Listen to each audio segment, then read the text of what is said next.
YouTube system. I hope they haven't broke it. There's nothing like the day that you know that you're going to go live and YouTube breaks something. So let's hope it's here.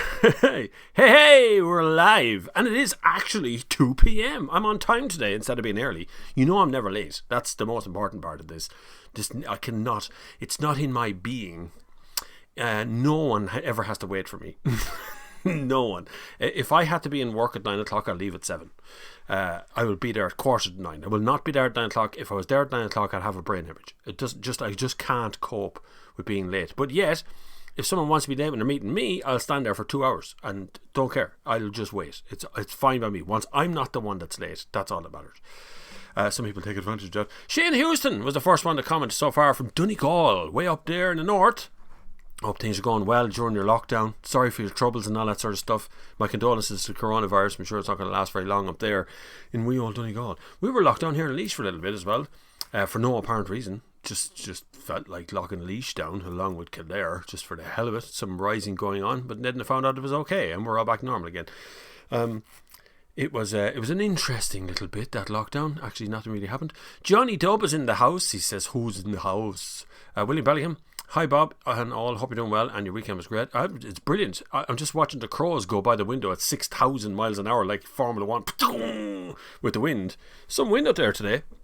I was actually spent last night in the beautiful company of Philip Nolan, who is a regular here on our Sunday service. He's a journalist himself. And I drove back up this morning from Wexford and had to go on the motorway, and I was watching these two Nissan Leafs 2016 ones, both of them doing about 80 kilometers an hour. Everyone inside wearing big jackets and stuff because the headwind was just probably killing the range of the car. It was just going straight into this gusty wind the whole time. I'd say it was a panic trying to get home. Meanwhile, I go by and a thing that has hybrid written on the back, but it's actually a petrol. A Suzuki Vitara. That thing. I'm driving that. Don't get me started on the Vitara. It's not what I expected it to be. I thought it'd be better, much better. Raymond Grace, afternoon Bob on a wet windy Sunday. Yes, it is. A recent survey has shown that quite a lot of plug-in hybrid car owners never charge their cars, only buying them for a cheaper car tax rate. Correctamundo. That's been going on for a while. Funny enough, the other day I was with another Sunday service man who's driving a 3 Series, a 330e. It's a PHEV, and what he's done is chipped it. So it's got 340 something horsepower now. So I made a little video that'll be out next week about that car, but that's a PHEV, and he had it charged up and it was brilliant. But if you don't charge them, it's just the hybrids. But the problem is when you have these plug-in hybrids have very heavy batteries in them. Some of those batteries are anywhere from 70 kg to 120 or 130 kg. Like that's me and a half sitting in your back seat all the time. And if you don't charge it, what's it doing there? Like, it's kind of useless after that. I actually typed a message to myself, is in the house. Eric Rogers here, good man. Andy McAfee, the regulars have arrived. Mr. Cahill09 says hello. Johnny Dubb, I think it was Andy Preston I heard give a shout out during this week, Bob. Not by name though, just friend test driving an RS. Who? What? Who's Andy Preston? I don't know who Andy Preston is. Maybe I do. I might be gone mad. Maybe I do.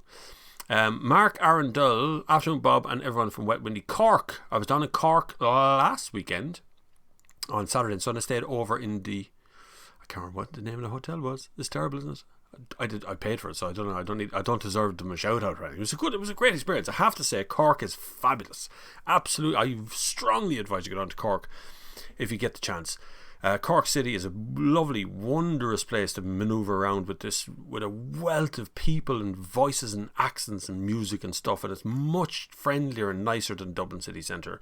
Dublin City Centre is, well, difficult. Let's just say it's difficult when people are asking for €2 for the Lewis constantly.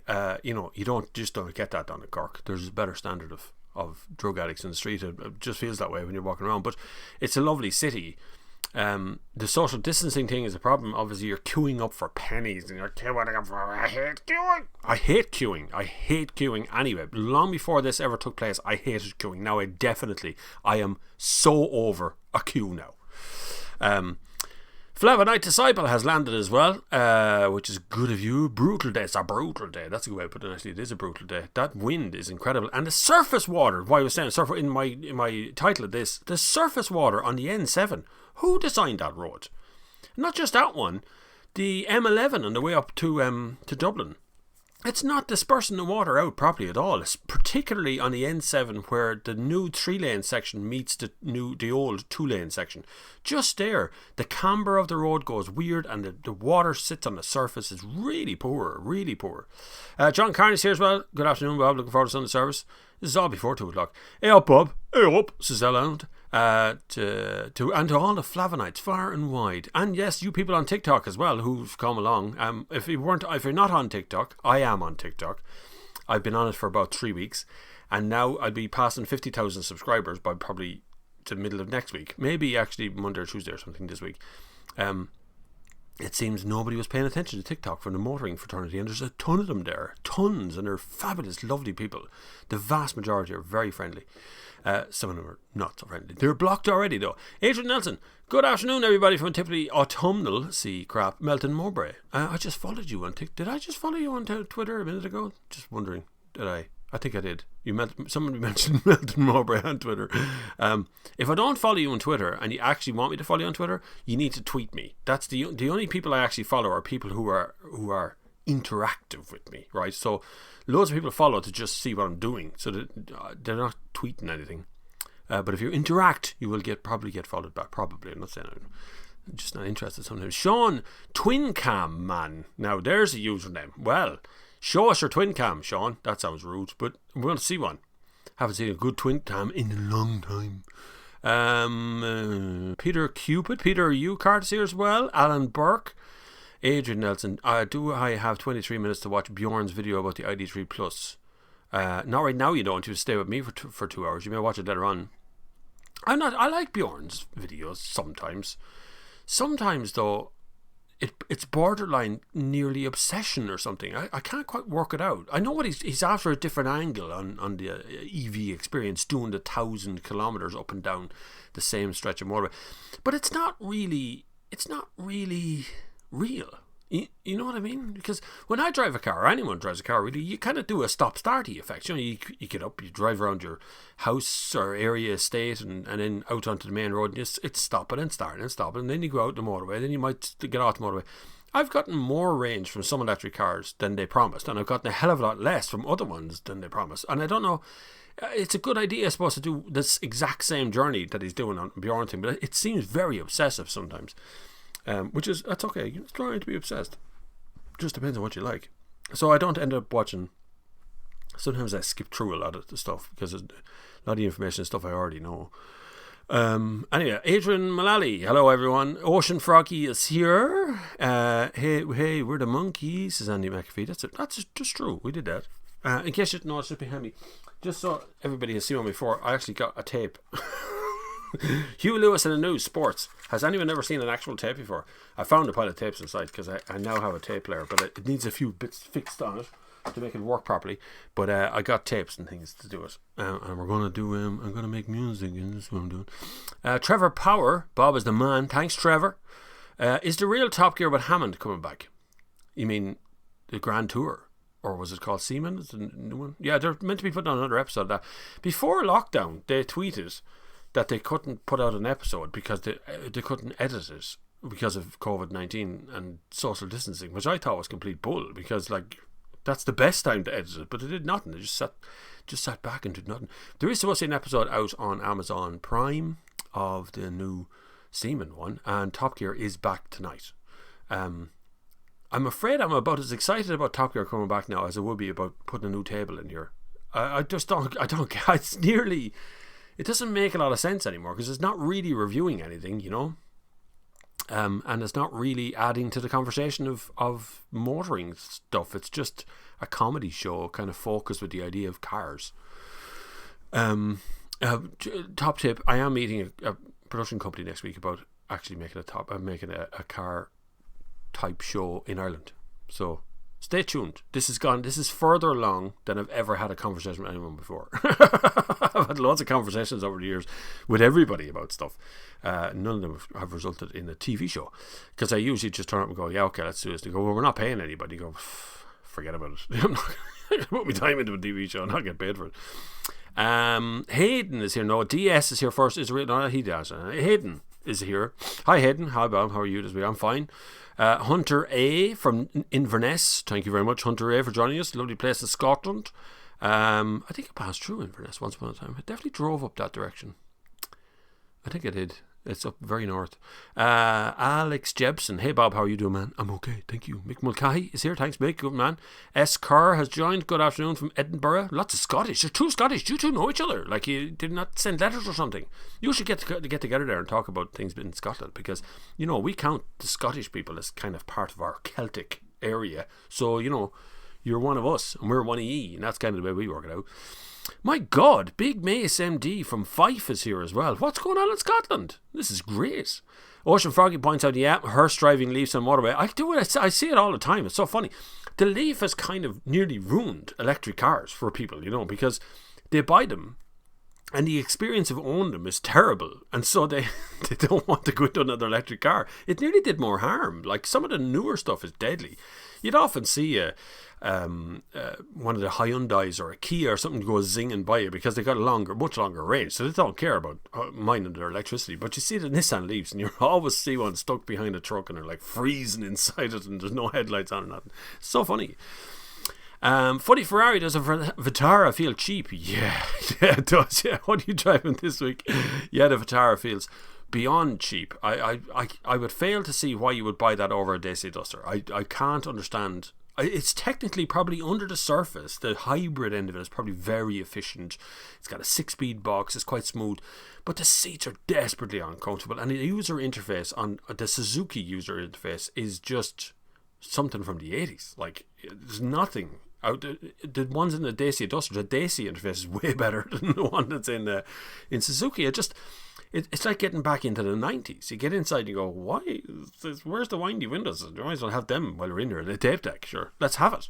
It does feel very, very down market for Suzuki. Suzuki are usually very dependable, very easy to drive, very easy to get on with, very reliable, and it's probably all of those things, but it just feels so old-fashioned in there. It's very hard to get over that feeling, and then it's just uncomfortable. And so I drove it yesterday from here to Wexford and back again this morning, and literally my hips were hurting me when I got back here. It was just achy. This week coming, I'm actually testing a van tomorrow, the Toyota Pro Ace. I don't normally do vans, but I got so many requests to do bleeding vans. I'm actually going to do a rash of them. So Pro Ace is tomorrow, but also this week I'm going to be testing the all-new Skoda Octavia. So that's going to be on the cards for this whole week. There's a launch on as well. It's also my daughter's birthday, but that's okay. And then something called Ravens Rock Rallies on the 11th, but I don't know what the hell that is. I've been invited to something, so I'll go along to that. And then next week I have some vans again, and Ford Puma, and they're all coming up as well. Eric Wall is here. Does Vitara feel... Oh, I did that one. Paul O'Connor's here. All the boys are turning up now. Mark Turner-Smith has landed as well. You're all very good to drop in, guys. Thank you very much. Afternoon, Bob and all, says Mark Turner-Smith. Foul wind and rain in the UK. Same here. Funny, I was actually listening to BBC Six Music yesterday, and she was talking about... Yesterday morning, she was talking about how windy and rainy it is in London or somewhere. And it was pure blue skies. It's a beautiful day here. Anyway. Tassing down with bike on a turbo trainer, indoor spin trainer with Sunday service going, keep fit. I'd love one of them, but I don't have room for it. I don't have my house just isn't big enough to put a turbo trainer or a Peloton or one of those things in. I'd love that though. Eric Watchers reminds everybody, this is a service announcement. You may hit that like button, please. Thank you very much. Click the like button. Good few of you saying actually it's fair. It's a good old connection today. No obvious problems so far. Warren Sauvage. Is that Sauvage, Warren? Hey Bob, any news on the Grandland video? Hope all as well. That'll be out next week as well. No video this week, just got caught doing so many different things you couldn't put a video out. So next week there'll be a pile of videos out. So there'll be 2 or 3 maybe in next week. Grandland video will be out. Grandland's very good. Grandland X, I have to say, it's a bit pricey, but it's a really good car as cars go. Andy Preston of Q102 or possibly someone else altogether. Don't know who Andy Preston is. Oh no, wait now, Andy Preston, hang on a second. From Q102. Okay, so he was probably talking about Nobby. Nobby has the RS7, I think. Last week or this week? I can't remember if it was last week or this week or whatever he had it, but I think he had it. So that's probably his mate. Dynamic Frame says, sorry I'm late, but here now, good man. It's okay, you're not that late, you're alright. My work, big UK dealership, sold 900 new cars. Jaguar Land Rover by most. People are going ape for Land Rovers these days. Same on TikTok. Get the same thing. Consistently requesting whether people should buy a Jaguar Land Rover, old Land Rovers, Defenders, all that sort of stuff. Mick Daly walking Cork, made coffee and drinking it in France because of the wind. Yes, it is like that in fairness to it. Hunter A. Oh, let's skip forward on me. Sorry, there, we'll come back up now. Hunter A, in your opinion, what car do you think is honestly the best for money when you are 17, including insurance? If you want to budget for buying a car at 17, your first car, I would say about $5,000, right? Because you need to put like $2,000 aside for the tax and insurance bits and a few bits and pieces, petrol and maybe a set of tires or something. You need that stuff that's going to happen. And the rest then goes on the car. You can pick up a fair few cars for between $1,500 and $3,000. The kind of cars you're after are the smallest engines you can find, because that's going to attract the cheapest insurance. If you go mad on the size of the engine, now that said, some people with 1.9s do okay as well, but if you keep it in under 1.4s, down to the 1 litre, like a Hyundai i10 or a Kia Picanto or a Toyota Yaris, Renault Clio, those kind of smaller cars, they all attract fairly low insurance. So you need about $5,000 really to get a nice car out of that and be on the road for a while until you get your no claims bonus down. Then you might afford a better car. Brizzy 91270. That's not a great username, but I suppose it means something to you. Maybe that's your password. Is that your PIN number? A bit of a topic for you. I had my car stolen. CLS Mercedes insured for $11,000, offered $770 over $4,000 less than market value. Anyone else had this issue with insurance brokers or crooks?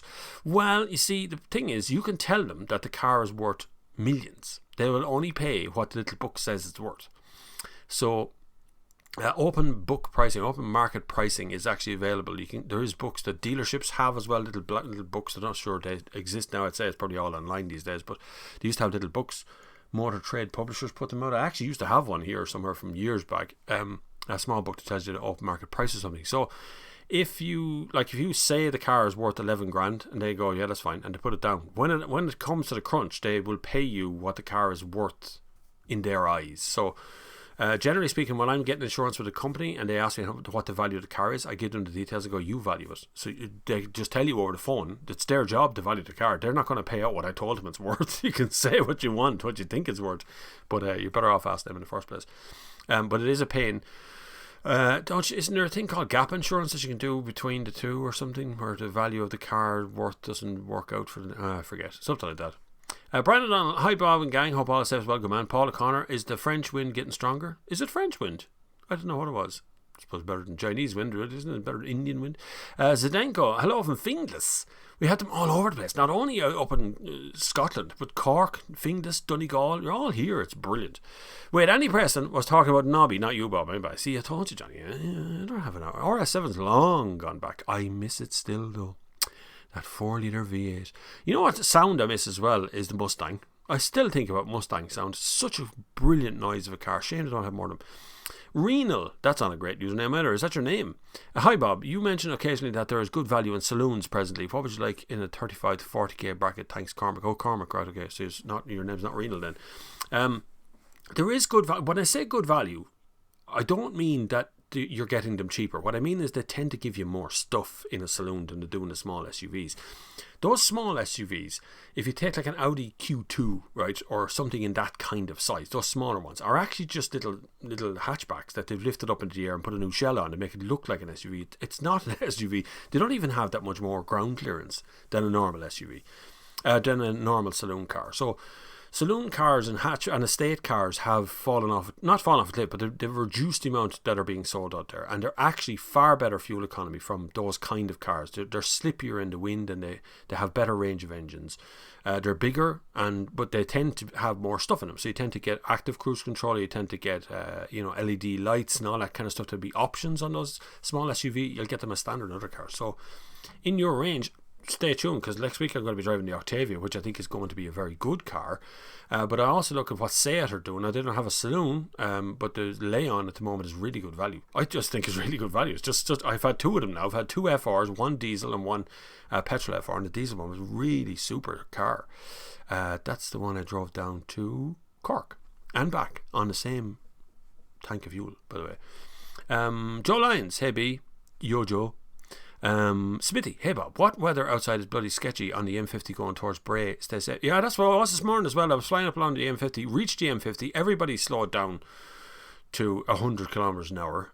My active cruise control on Suzuki is weird, so it sees a car a million miles away and then just goes, oh, I'm going to slow down now, and then just sits there miles back, and you're going, what? I'm too far away from those cars. But yeah, it's the M50 is like gladiator school some days, but today it's just crazy because it's gusty now as well, so you have to watch a bit of debris on the road. Didn't help either. Ocean Frog says Bjorn is great. No shit. Likes to film himself eating a lot. Yeah, he seems to be very busy. I've only watched a few of his videos because one of them, he did one that just kind of left me a bit weird and cold. I don't mind watching other people's videos, but when I watch someone else's video on a car I haven't driven yet, it jades what I think about the car. So if I watch Matt Watson talk about a car, and then I get the car, I get in and I go, oh, he was right, yeah, and immediately I'm concentrating on what he's after saying rather than trying to find it all out myself. So I don't actually watch another car reviews. Sorry, everyone, if you think I'm sitting around watching all your reviews. I don't watch as many as I should, I suppose. I should probably keep up with a few more. Dave Hall, hi Bob, on a miserable Sunday it is, from North London, has to stop in 2 days. You guys are coming from everyone. I love it. I love it. It's absolutely fabulous. Listen, you could really want to support the channel. You could donate something somewhere. And I know there's a good few already in the chat that have donated before, and our channel memberships, and you're doing Patreon, and you're doing a whole lot. But you could also use the link down below to get hold of Noah. Noah is an absolutely brilliant app. I've been using it for ages now, and listen to all the stories and stuff that are on it.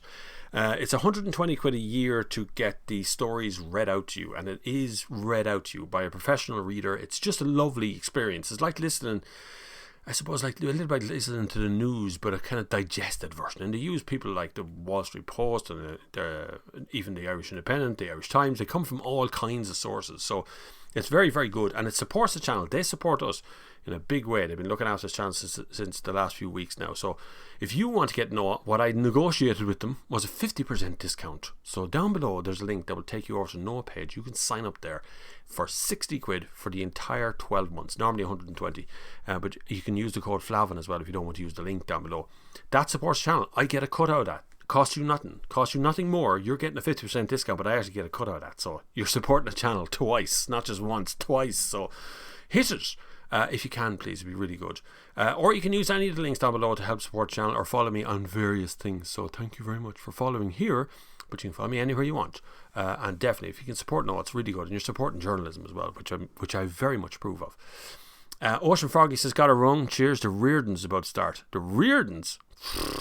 I've seen the Reardons in forever. Past Glen Road this morning on the way up from Wexford. Brendan Duffy's here as well. Hello, Brendan. Yiga. Hi Bob, loved your idea of answering followers' questions on Instagram, precise and to the point. Yeah, well, I had so many. What happened was on TikTok, I get like 2,000 comments a day on TikTok, questions a day on TikTok at least. But what happens is people weren't waiting. They were going over to Instagram and asking me in a direct message over there. So I'd get the question twice on two different platforms. So what I did was I'd just do a little bit over on Instagram, then I'll do a little bit over on TikTok. It's like a full-time job now, but I don't get paid for any of them things. Mark Howells, Prescott, good afternoon, Bob. Hope you're well and enjoyed the video on the Renault Megane. Keep up the good, excellent work. Regards, Mark. Thank you. Everybody see the twin test I did recently? I did a twin test. Did you like the twin test? Did you like that kind of testing one against the other stuff, or do you want individual reviews on each one of the cars rather than testing one against the other? I know Renault were decidedly happy with the video because, in my opinion, the Capture was a better car than the 3008. Just a little bit, just only mostly because of the steering wheel and the interface and things inside. It's mostly to live with. The Capture would be much nicer, but visually outside the 3008 is gorgeous. Laugh Nation, he's Scottish as well. What's going on in Scotland? How did the word get out in Scotland that I exist all of a sudden? Dan Jackson, hi Bob, greetings from Wales. I'm here via TikTok and have binged a fair few of your videos on here in the last few days. Keep up. Thank you, Dan. That's very good. You're consuming me in lovely big long bites. TikTok has gone wild for me. If you're not already there, you should be, because it's good crack as well. Like, the questions are totally different than the questions I get in the Sunday service. They're just such good fun. Philip Nolan's in the house. He says he seems to be missing a couple of bottles of wine. That's a couple, alright, Jed. Did you see this look on my face? That is mostly makeup, coffee and Panadol. That's what's happening right now. Hunter A, the Grand Tour were filming across Scotland a few days ago, I'm sure.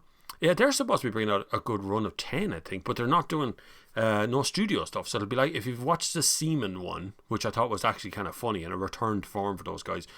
It'll be more like that. So no kind of studio work. All very scripted and all. So I think that'll happen. But it'll be good. I'd like to see them. I'll have a look at Top Gear tonight if I remember it. But the problem is, I've watched some of the other episodes and it's just not doing it for me. I think it's gone completely the wrong way, and I don't think it's ever going to come back until they cancel it and redo the show as a different show entirely with different presenters. Scrap the 3 lads that are on it now. They're funny momentarily. They're funny, and then but it's always funny. There's nothing being added in the car industry from it, but the Grand Tour doesn't add anything either. But we don't want them to add anything. That's the whole point. That was the point of them. Oh, I missed the days when Top Gear was just Top Gear. Anyway, now it has to be something else entirely. Martin Murphy. Hi, Bob. A voice of reason. That's me. Voice of reason. I'm glad I took your advice a few weeks ago, changing a new Mondeo for a new Mercedes E-Class. Yeah, you see, you were right. Different class of car, thank you so much. No problem at all. Yes, that is a good move, because you'd be surprised how close a Mondeo and a Mercedes E-Class actually are to one another when you sit in and out of them. Room-wise and things is all the same, but there's a feeling inside a Mercedes that you just don't get in a Ford. That's why you pay a little bit more for a Mercedes than you do over a Ford. But actually, look at the prices; they're not far off one another. So yes, I'm glad your E-Class is working off you. That just hopped forward on me again. I'm coming. I'll get there. Don't worry. I will answer everybody's question. I stick around until basically all the questions are answered. So I know you might. It's just 2 hours of this. Like we're 25 minutes into the first hour already, so we're okay. It'll be good. There we are. Mick Daly on EVs. What happened to the Toyota Prius? What do you mean what happened? You can still buy it, but it looks weird, so people aren't buying it, essentially. And the Corolla came out, which did away with the idea of needing a Prius. So the Corolla, the Corolla, was a petrol and diesel powered car, and then it went hybrid. And then they brought out the new Corolla and went fully hybrid, no diesels in that one. And so the Prius kind of looks kind of odd, and people didn't really go for it, and so they're all buying Corollas. I mean, we have a Toyota dealership here in the town, and the Corollas are flying out like they just are. It's very good. I think it's the number 1 selling car in the country currently. Jack Howard, Astra 1.4 SXI 3-door 2008. What to look out for? Leaky back door would be number 1 in that one.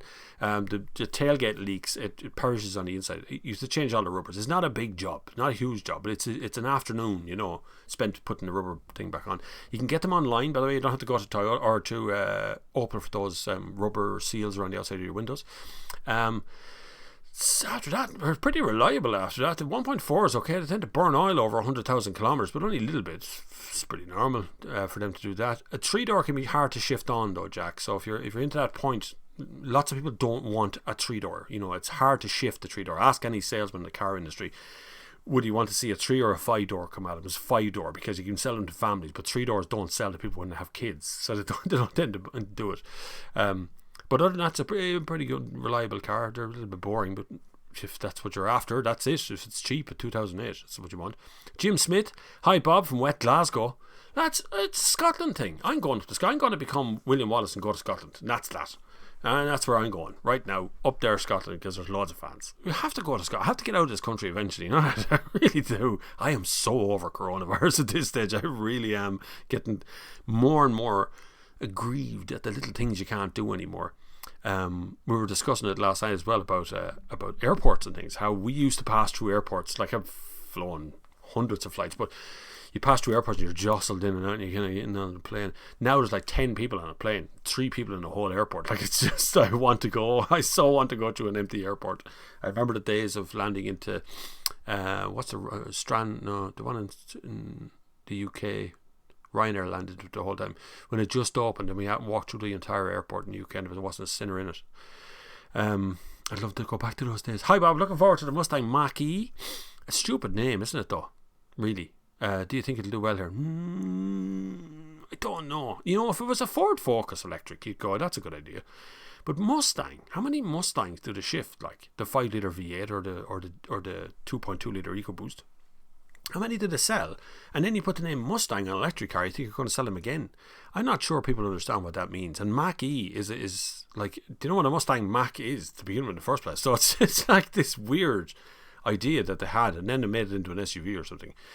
I'd love to see it. I'd love to actually get into it and have a feel around and see is it as good as they say it is. But I'm not sure it's going to be. I'm not sure any electric car at the moment is good to drive, is fun to drive. I think they're all a little bit efficient, a little bit about getting far rather than having fun on the journey. Other than this souped up kind of acceleration pace is the only real thing that it does that's different. And like that can be, you can have as much fun in a VW up as you can as any electric car. So I don't know what a Mustang Mach-E is going to be like. Dylan Cunningham says, what's the crack high? Yeah, we all know what that accent is. Yay, vans, says Johnny Dub. Yeah, I'm going to do a few. So Max's, I have to ring Volkswagen, see what if they got a Crafter, or I did a Crafter before, or if they got a Transporter or something, one of those kind of vans. I only simply want to just run through them. Now, another announcement is coming on this channel for you guys this year. If you are a patron or if you're a channel member on either one of those two, I'm going to ask for your car of the year. So I'm making up a spreadsheet, and I'm going to give it out to the patrons, and I'm going to give it out to the channel members, and you fill in your favourite car out of all the cars I've had this year. And we're going to do a Sunday Service Reader Award for the car of the year this year, for your car. So this channel's car of the year, not Irish car of the year, nothing to do with them. This is totally running this channel. And I'm going to do the top 10 cars of this year that I've had. And I go to award an award from those cars to the car companies as well. So it's going to be a winner of the top 10. So I'm not going to show every car. There's been a big lump of a missing bit in the middle, but the rest of it will be there. So if you want to get involved in that, you're going to have to be a Patreon member. You're going to have to be a channel member. And I will distribute with instructions how to do the spreadsheet of the cars, and you put in your votes and we all fill them in, and then at the end of that we will pick out the Sunday Service Reader's Choice or Viewer's Choice Award for whatever car it is. It's quite a list, believe it or not.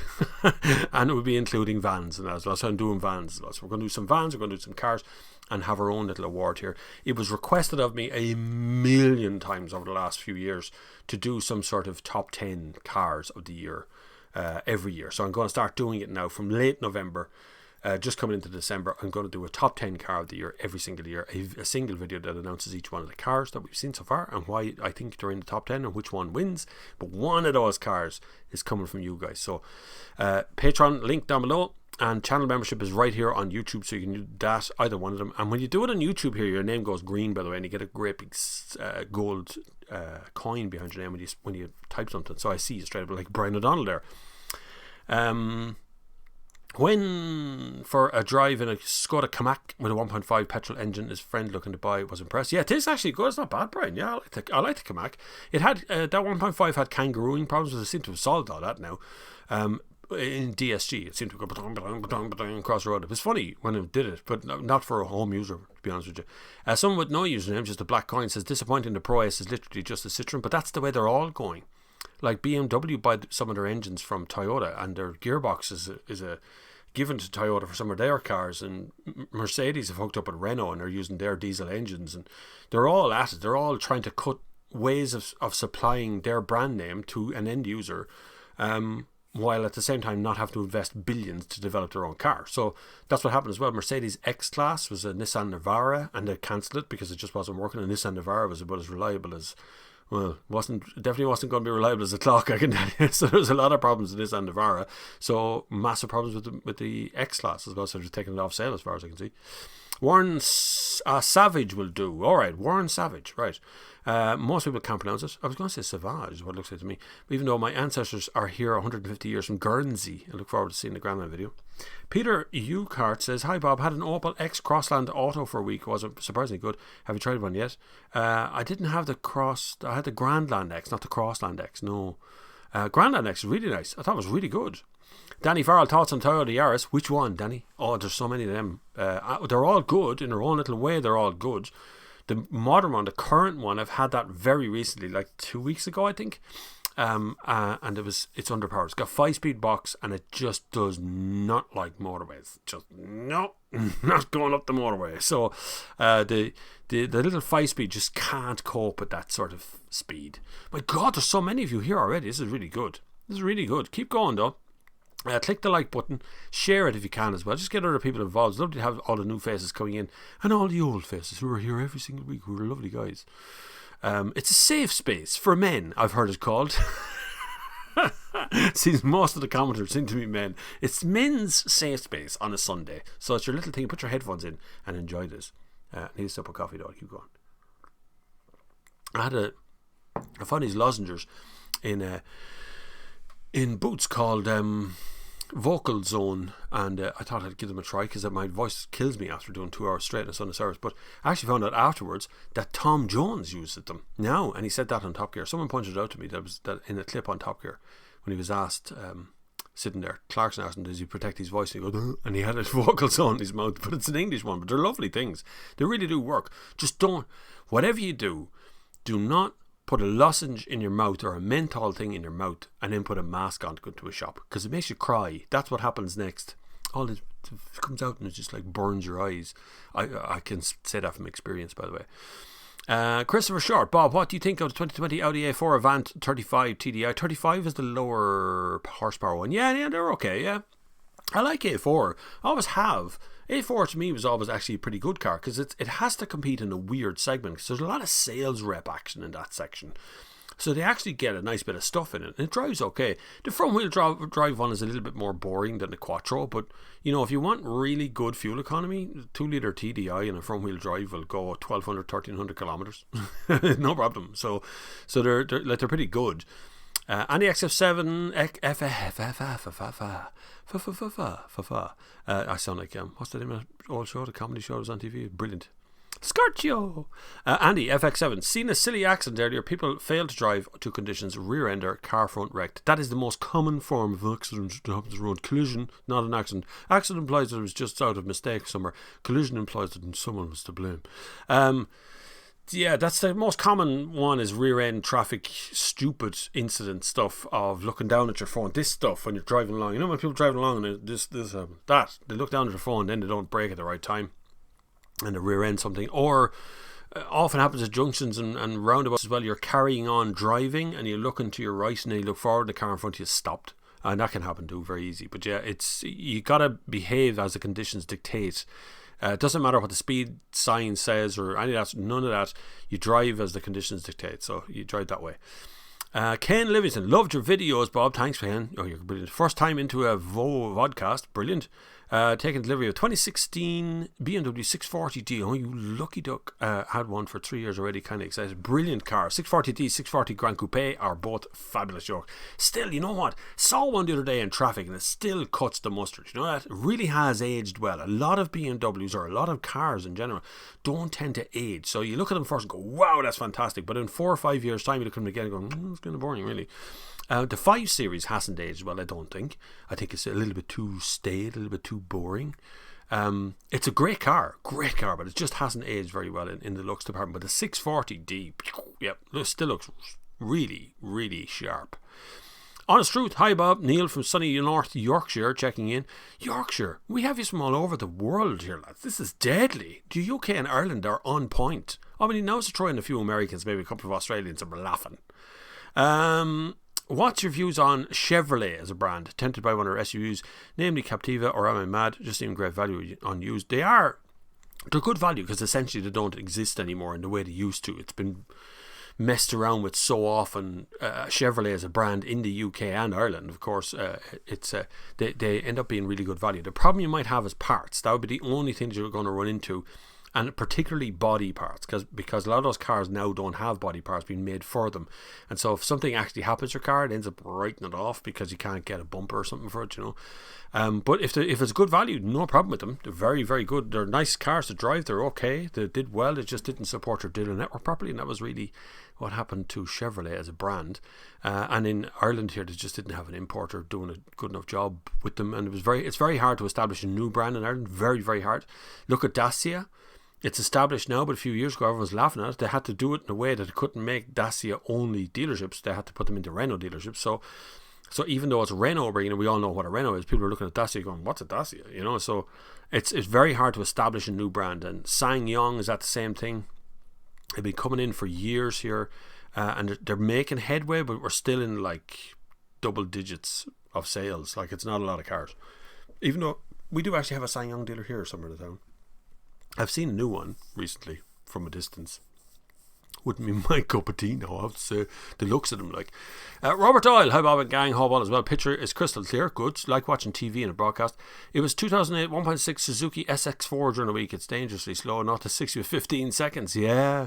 Do you know what? There was a Peugeot 1007 with the doors that slide open, electric doors, really cool electric doors. You just stand in the rain waiting for 25 minutes for the door to actually slide back far enough so you get into the bloody car. But that thing had 2 electric doors which have electric motors. Those electric motors were really heavy, so it made the car really heavy, but they only put a little engine in it, so the 0 to 60 time was like 19 seconds or near 20 seconds, I think. Really slow. But if you can get a hold of one and the door's still open and it works, like, that's going to be a collector's item. That car is very famous and will be a collector's item in the future. Alan Burke, hey Bob, my 97 Corolla doesn't do a lot of mileage. As a result, the battery needs charging more often than I'd like. It's fairly annoying. How long are you leaving it? Because like a good battery, really, the standard 12 volt battery of a car should be able to stand for maybe a month or 2 months, even sitting in the car, as long as it's not being frozen all the time, as long as it's not sitting in a cold breeze the whole time. A couple of months and it should still start the car, particularly 97 Corolla, which would have a very easy starter motor in it. What I've been thinking of is if your car is sitting still and after a week it's dead again every time, there's something in the car that's probably drawing it, maybe an alarm or a radio standby or something that's drawing a little bit of power the whole time, and so it's actually draining the battery. It's not getting a chance to recharge. Could be that problem. Or what you could do is take the battery, disconnect the battery when you're not using the car. If you feel it's not going to be used for the next 3 or 4 months, just take the cables off the battery, bring the battery inside. They're really easy to remove. Put it on a piece of cardboard or something on the ground, put cardboard underneath just to keep it from freezing. When batteries get cold and warm, it actually discharges the battery. That's why in electric cars they protect them from frost. They wrap them so they can't freeze because it's dangerous. It wouldn't work. Eric Wall, I have a Corsa D, good man, 2011, 320,000 kilometers. Never had big issues with them. Only had to swap the turbo and the alternator. What's your thoughts on Opel Vauxhall? They're a solid enough car. Opel went through some real big problems, and Vauxhall with them as well. I know they're talked about as 2 different brands, but Vauxhall take a lot of their instructions from Opel, and then Vauxhall wanted to go and do their own thing, and Opel went no. So I think they changed the logo, and that's as far as we're allowed to go. But Opels are pretty dependable most of the time, but they have some weird electrical issues. Sometimes you'll see like tail lights come on when somebody presses the brakes. You'll get sort of weird stuff that'll happen around a car. You get leaks and things when they're being built, and usually because they're driven like lunatics. That's the biggest problem with it most of the time. Mark Ryan has just become an apprentice mechanic. Thank you, Mark. That's really good. Apprentice mechanic. I can't believe I come up with that all on my own. I must name them again, something else. But yes, the apprentice mechanic has joined our lovely channel. You will get a link to my car of the year list that I need to get done. John M. Hi Bob, I've become increasingly frustrated with the government's lack of awareness for towing and caravanning. It's absolute madness to restrict newer drivers to just 3,500 kgs combined. Yes, you're right. Newer drivers can combined weight is the problem. So they'll allow you to tow something, but you can't tow something that's that big. That makes the whole system over 3.5 tons. Newer drivers are restricted from that. Unfortunately, it's not just the government's lack of awareness, it's the whole Department of Transport's lack of awareness of what reality is out there right now facing people. Like a new driver in Ireland can only have 7 points. That's it. That's their limit. After 7 points, they lose their license, right? So I have 12 because I'm not a newer driver, obviously. But newer drivers, but they have to be. A learner driver has to have someone sitting beside them all the time while they're learning to drive. But that person, technically under law, doesn't have to be awake. They just have to be in the car. They can be in any condition as long as they're in the car. It's okay. It's weird. Like the whole system is kind of backwards. It's kind of against drivers. Everything's against drivers, but there's no alternative. Like I know young people who are driving from Portlaoise to Newbridge every day on an L plate because they can't get a test and they haven't got time because they've got a job and they need the car to go to work, but they haven't got someone sitting beside them. They're breaking all kinds of laws, but there's nothing you can do. There's nothing they can do about that to make it happen any faster. They've got to get to work. They're lucky to have a job at the moment, particularly as people are going in and out of work. But it is kind of mad to start looking at if you can either tow something or you can't. And if you're 16, you can drive a tractor on the road with a trailer. On the road, a tractor, hundreds of tons if you want to have in it on the road. It's wild, like. CT says, hi Bob, private hire driver spends about €11,000 a year on fuel because we drive a lot around the city centre. What's the best plug-in electric executive car ideal for a job? Love reviews, thanks. See, the problem is executive car. You could go, there's a nice Mercedes, they do a diesel hybrid. They've done a diesel hybrid for a long time, but they do petrol hybrids as well. But they do a diesel hybrid currently. You can get it in the E-Class. That would be a good one. I don't think Audi do a PHEV version of like A6 or A7 or any of that sort of stuff. That'd be a difficult one actually around there. It's the luxury end of it now. I'd be thinking, one of the lads in the comments will probably tell you in a minute if there's anything that I can think of. You could go full electric like a Tesla Model S or something, but they're not terribly luxurious, if I'm honest. They're nice, they're white, they're very hard to look after, but they're very expensive. So I don't know about electric, whether a full electric car would suit you, particularly if you're on the road all the time, constantly going. What's your impression of luxury? Marcus Hogan, hi Bob, been a few weeks. Oh my God, where have you been? I know I wasn't here last week because it was in Cork, but I'm back now. Where were you though? Marcus says, I had an e-Golf since April, but made an agreement with the dealer here in Ireland that we could trade it back. For an ID3. Very good. Deciding to either go for First Plus or wait till January for the 77 kilowatt Tour model. I had the First Plus and I thought it was really nice. I really enjoyed that car. Yes, the user interface is a little bit clicky and weird, but there's a massive software update coming in January, which is only a couple of months away. And that will change that. It'll change how it responds. Apple CarPlay is going to get added to it. I'm assured Apple CarPlay and Android Auto is coming in January for it. Retrofittable, so if you bought one of these ID3s, you'll get it anyway. ID3 was actually the top selling car last month. Which is kind of a weird way of phrasing it. That includes people who pre-registered and all the cars went out to dealerships, all the test drives, the whole lot. They're all cars that are counted as being sold. So there's a kind of a manipulation, we'll say, of the way the words come out there. But it's lovely to see people celebrating the whole idea of electric cars being the top seller in the country. But in actual fact, it's just kind of, normal. It's the first month. We see this month coming will change everything again. You see how many's shifted out now. We Scots, Dynamic Frame says, we Scots are taking over here today. Good man. Thoughts on Leon Cupra? Had mine for 18 months since new and loved it, but not 100% on having auto in a hot hatch. I didn't like the idea. I love the Cupra. Cupra's my favourite. Would I buy a Cupra or GTI Golf? I'd buy a Cupra because I think Cupra's brilliant. I had a great fun up in Mondello with a Cupra against the Golf GTI, and it was faster on a track. But I prefer the Cupra all the time. I was against the idea of having anything other than a manual, but the more you drive the autos, the more you realise it's genius because it behaves like a normal manual gearbox without a clutch because they do floppy paddles, and it also allows you to be lazy in traffic. You can just sit there and just go and just that's it. It's lovely. It's really nice like that after you get used to it. If you're used to manuals, you kind of find it a little bit difficult to get used to automatic for a while. Jess Peterson, hi Bob, do you have a review of the new Octavia coming anytime soon? I'm picking it up next week. The review will be out as pretty much as soon as I have it. There's a lot of pent up waiting for that car, for a review of that one. So I'll get it out as soon as I possibly can. Mark Turner Smith, yes, gap insurance, Bob, to bridge the gap in values, finance details of the car is a total loss and an accident as always get less from the insurance company than might value be on finance, a UK thing. Yeah, gap insurance, I don't really do it here. I don't know. I never really asked. Gap insurance seems like such a logical idea that the gap between the value of the car and the actual change of ownership stuff is very clever. Hellhound says, have you seen the new MG5 VV estate? That perfect taxi? Could be. I don't know. I haven't driven any of the MGs, so I don't know what kind of condition they are inside, whether they're actually good quality versus the competition or whatever. They seem to be sold in Ireland by a single dealership, and I just haven't been in touch with them. I've been very lazy to go and do that. I should probably do that eventually, shouldn't I? Rimbig31. Hey Bob, have you heard anything with Toyota having issues delivering RAV4 hybrids? Our local dealer said we should buy as soon as possible and might receive our car in January. Thanks, hope you're well. I don't think it's down to just Toyota or RAV4 in particular. Every part of the world went into lockdown at some point or another, and particularly, we'll say manufacturing countries. So places like Japan, Korea, South Korea, and the whole Australasia thing is going on as well. So they're ramping back up with their productions, but they still are actually at a lower level of production than it would have been before lockdown because everybody's distant. they all have to work in little cages and things around the edge of it. So there's an element of that which will probably delay your car. It puts months of a waiting list on things, and I've seen multiple emails coming in to me going, there's a waiting list for this, waiting list for that, and when you ask them, it's just a COVID thing. You just can't make enough of the things, that's all.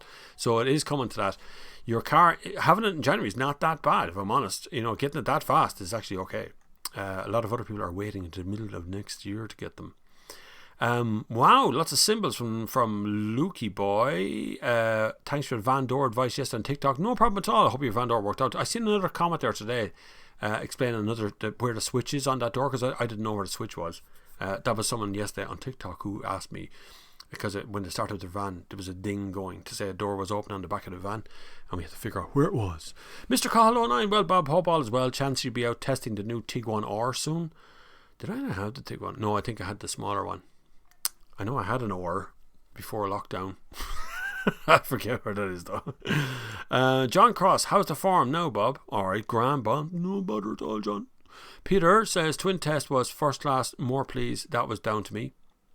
Glad you enjoyed. That is the most important bit, was people actually enjoyed the twin test.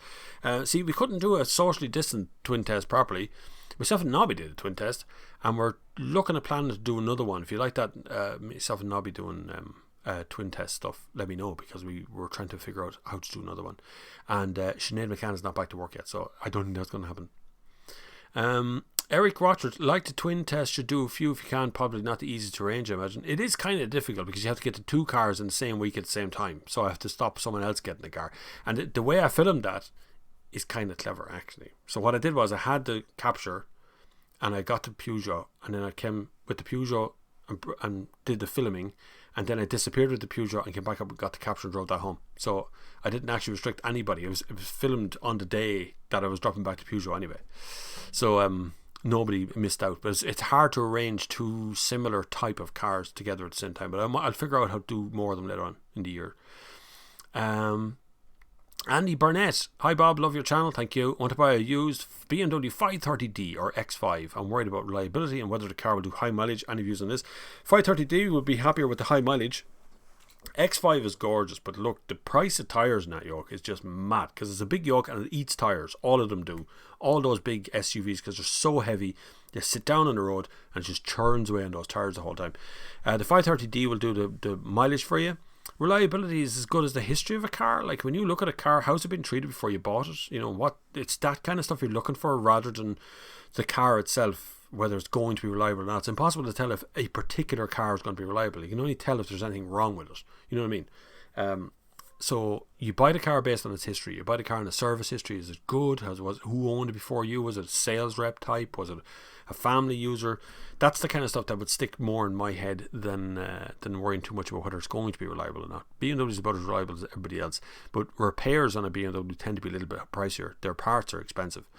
But X5s, those tyres, man, you will break the bank. I've seen some of the X5 tyres being like $250 a corner, $300 a corner, which when you buy your stress purchase, which is what tyres are, you only buy them when you look at them and go, oh my god, I can see canvas, you know. Then you buy tyres, or it's time for an NCT. At that point suddenly you're putting $1,000 into four corners of the car. So I will go with 530. John Cross, have you watched The Human Centipede? If not, you should. No thanks, John Cross. I would not watch that kind of stuff. Just, I know what it's about, I know the principle behind it, just definitely wouldn't be my kind of movie at all. I prefer something, I don't like creep or horror movies. I just don't like them. They don't frighten me, I just don't like them. Very warped, very weird. Dan Talks Cars. Hi Bob, have you any tips to starting a car reviewer? Do you write scripts or points what you want to hit before filming? Great to have an Irish reviewer like yourself on YouTube. There's a few of us now, Dan. I was alone one time, and I was laughed at. I was told to never go to work and it would be all stupid, and they never get a load of cars, and they never go on international trips, you never get paid, you never make any money on the internet. Heard all of that shit, and now guess what? I'm still here, right? So 10 years later, I'm still doing it, and it's bigger than ever. If you want to start, Dan, I do give this advice out to everybody. I'm dying for more people to be here, because the competition is brilliant, and it's great to have people that we can link together and do stuff.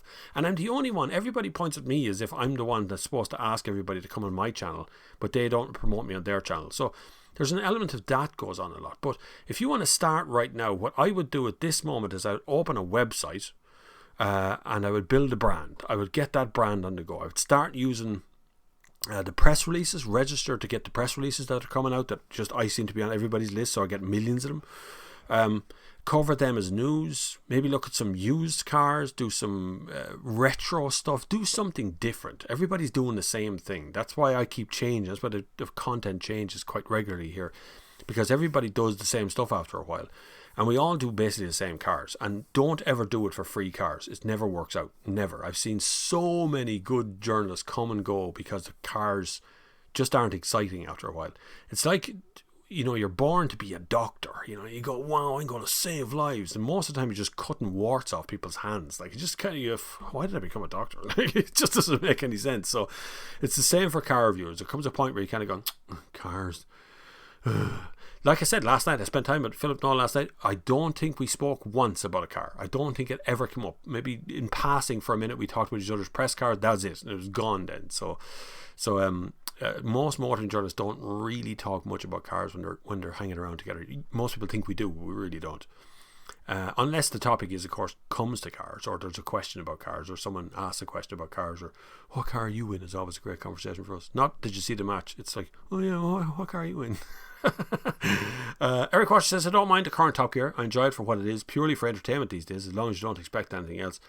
Yeah, but even sometimes the entertainment part doesn't quite work either, because you can feel the script. You can feel it. You can feel that they've had 4 or 5 takes of whatever it is you're looking at. You know what I mean? You can kind of feel how nearly wooden some of it is. Sean, the twin cam man, says, have I ever driven a twin cam? I have, years ago, mind you. There's not really that many twin cams left to be driving. Marty O says, hi all, did you really ban Byron? I did, yes, I certainly did. I don't really have a comment on that, but I did ban Byron. Yes, I did. He knows why he was banned. Andy Burnett, hi Bob, I love your channel. I want to buy a used BMW 530D. Oh, I did that one already. Well, not quite. Ask him once. Don't be asking questions twice. Hunter A, do you think the new Defender is better than the old one? I heard that due to the electronics in it, you wade through a certain height, it can't handle it, and would just stop due to the sensors. Didn't have that experience. I didn't wade with it now, in fairness to it, but I didn't have any bad experience with it. It's not a Defender. I think it should have been called something else, because you get in thinking, oh wow, new Defender, brilliant. You get in and you fit, and you can't fix it with a hammer. That's what Defenders are for. We'll get out with a lump hammer and start baiting it all together. So you're not going to do that in a new Defender. A lot of it's made of plastic, but it's very, very luxurious. Again, for a Defender, it's not what you want, but they are bringing out a van version of it, which may be less luxurious. Well, I thought it was a great car. Absolutely brilliant. Very expensive, but brilliant. Tim Botha, what do you think of hot hatches? I love hot hatches. Hot hatches are far more fun than any big performance car. Way more fun. You will have much more of a hoot messing around in a GTI or a Cupra or one of the Mercedes cars, the little hatchback yokes, than you will in any McLaren or Lamborghinis or anything else. You'll have way more fun in a hot hatch. They're brilliant. Ulton MacD says, hi Bob, what do you think of the new Renault 1.2 turbo petrols? Thanks. They're okay, yeah. I like what Renault's doing with design. They've really kind of leapfrogged. They were getting boring for a bit. Now they started to do something good with design. So the newer kind of stuff that they've got is quite nice. Renault make dependable engines, and I know a lot of you say about Renault reliability, but Renault make really dependable engines. They've always been, they just keep going. Like there's old Clios out there with 1.2s in them, the old 1.2, no turbo, and they still churn away and pass their NCTs and do their stuff. If they're looked after like anything else, they work. Renault only really had a problem with electrics, was their big issue, but the petrol engines are really nice, and the turbo petrols are pretty good. It's a big enough engine to withstand a turbo. I'm not a big fan of the 1 litre turbos, the EcoBoost, say for Ford or whatever. I just can't see how that little tiny turbo that's spinning at 250,000 RPM all day long is going to survive forever. Like, you want to be stocking some turbos, but the bigger engines, the 1.2s and ups and stuff, they're okay. William Bellingham says, come over to Scotland. I'd love to. I would, but I have to quarantine. That'd be the problem there. Somebody with a username that is K something or other number says, Kia Sorrento. What do you think of that? What do you think of that? That's like a threat. What do you think of that? It's a Kia Sorrento. I actually passed a brand new Sorrento today. It's gorgeous. Gorgeous. I haven't in a few weeks, but I've just seen one today because we have a Kia dealership here in the town, and it's absolutely stunning looking car. And I don't know, that's not normally me. Sorrento on me is like, that's a brick. Look at that thing. But the new one is lovely.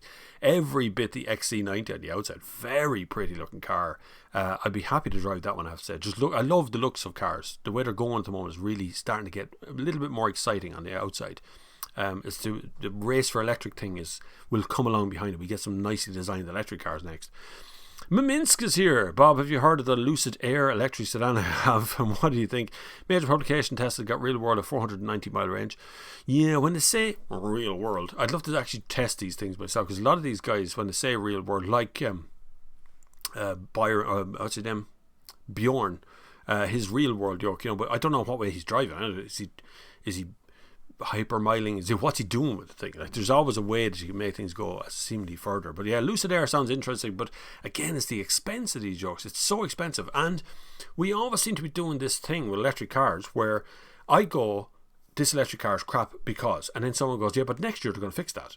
And you go, well, yeah, but that's not now. Like, why would I buy a 50 grand car now but it's going to be fixed next year? What's that about? There's an awful big race happening right now for the stuff to be right.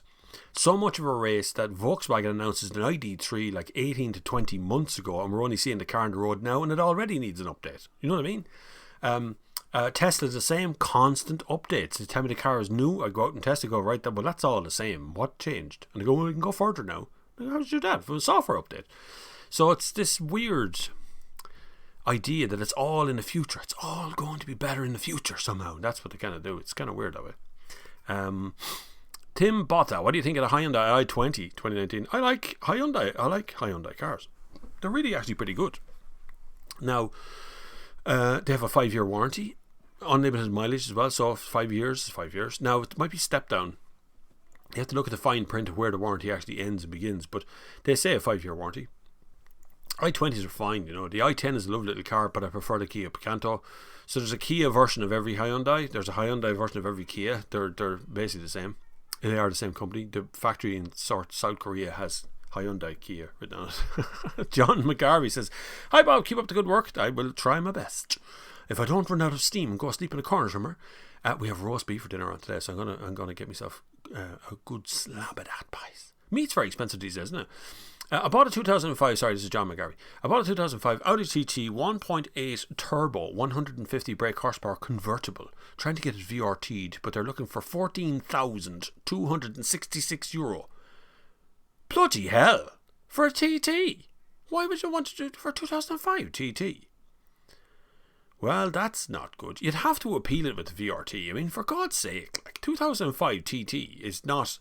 Sure, the car probably didn't cost €14,000. Like, it's crazy. This is an Irish answer, of course, to everything.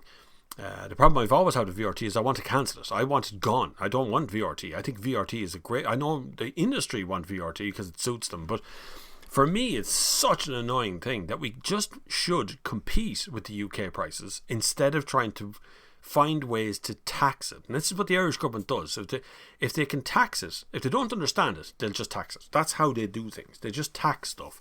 And what's happened to you is you've caught up on this point where some guy is going, I'm going to VRT this car, it's a TT, but oh look, it could be the TT or TT, some other version of the car, It just seems insane. You would have to appeal that towards a VRT, and maybe someone in the comments might have done this before to appeal it, because I was asked the same question the other day from a Porsche. Some guy wanted to import a Porsche into Ireland, and they were hitting him with, first he couldn't find the car to tell him what the VRT was, then when he did find the car it was a lot higher than he expected it to be, so it just became a mad conversation. But I wish you all the best with €14,266. Eric Wall, I was looking at a VW Phaeton. What a car. And because it's a V6, the road tax is going to be up the wall. That's true. The road tax kills a lot of cars, SUV, unless you can get a commercial and convert it into a 5-seater. Yep, you're absolutely right. I literally, the other day, a mate of mine that I know many happy years texted me a picture of a car that's for sale that he was just about to buy. It's a BMW 740i. Absolutely pinnacle spec one. Like, there's nothing more you could have put in that car. Now, by today's standards, it's all very basic stuff, but this thing was as luxurious as you possibly get, and it was €700. to buy the car. Absolutely top spec, but the tax on it was going to be like $2,500 or something, something crazy, just tax per year. It's totally unfair. Our tax system is, and like I say again, Department of Transport, the Minister for Transport and all the rest of them are just kind of asleep at this thing, just like, well, no, look, it's old, tax it. Instead of saying, there's only one of them on the road left, can we not just have a nice conversation about having nice cars? But that happens a lot. All the V6s, all those big old engines, all those big V8s, V6s, even like there's so many of older like Nissan Sunnies and stuff. They're all disappeared into the scrappage schemes and have been replaced with stuff that is just like drizzle, like ancient old cars that aren't lasting. They won't last half as long as the first set of cars were there. Alan Acaster. What puts me off any Japanese hybrid is that they're made from two CVT gearboxes. Hateful, noisy, no acceleration. Put your foot down and makes noise, little acceleration. That is, yes, I know. And it's the same still, even when you get into the Toyota Camry, which is a 2.5 litre engine in it, and you put your foot down, the noise isn't deadly. It's not really the gearbox, just the engine.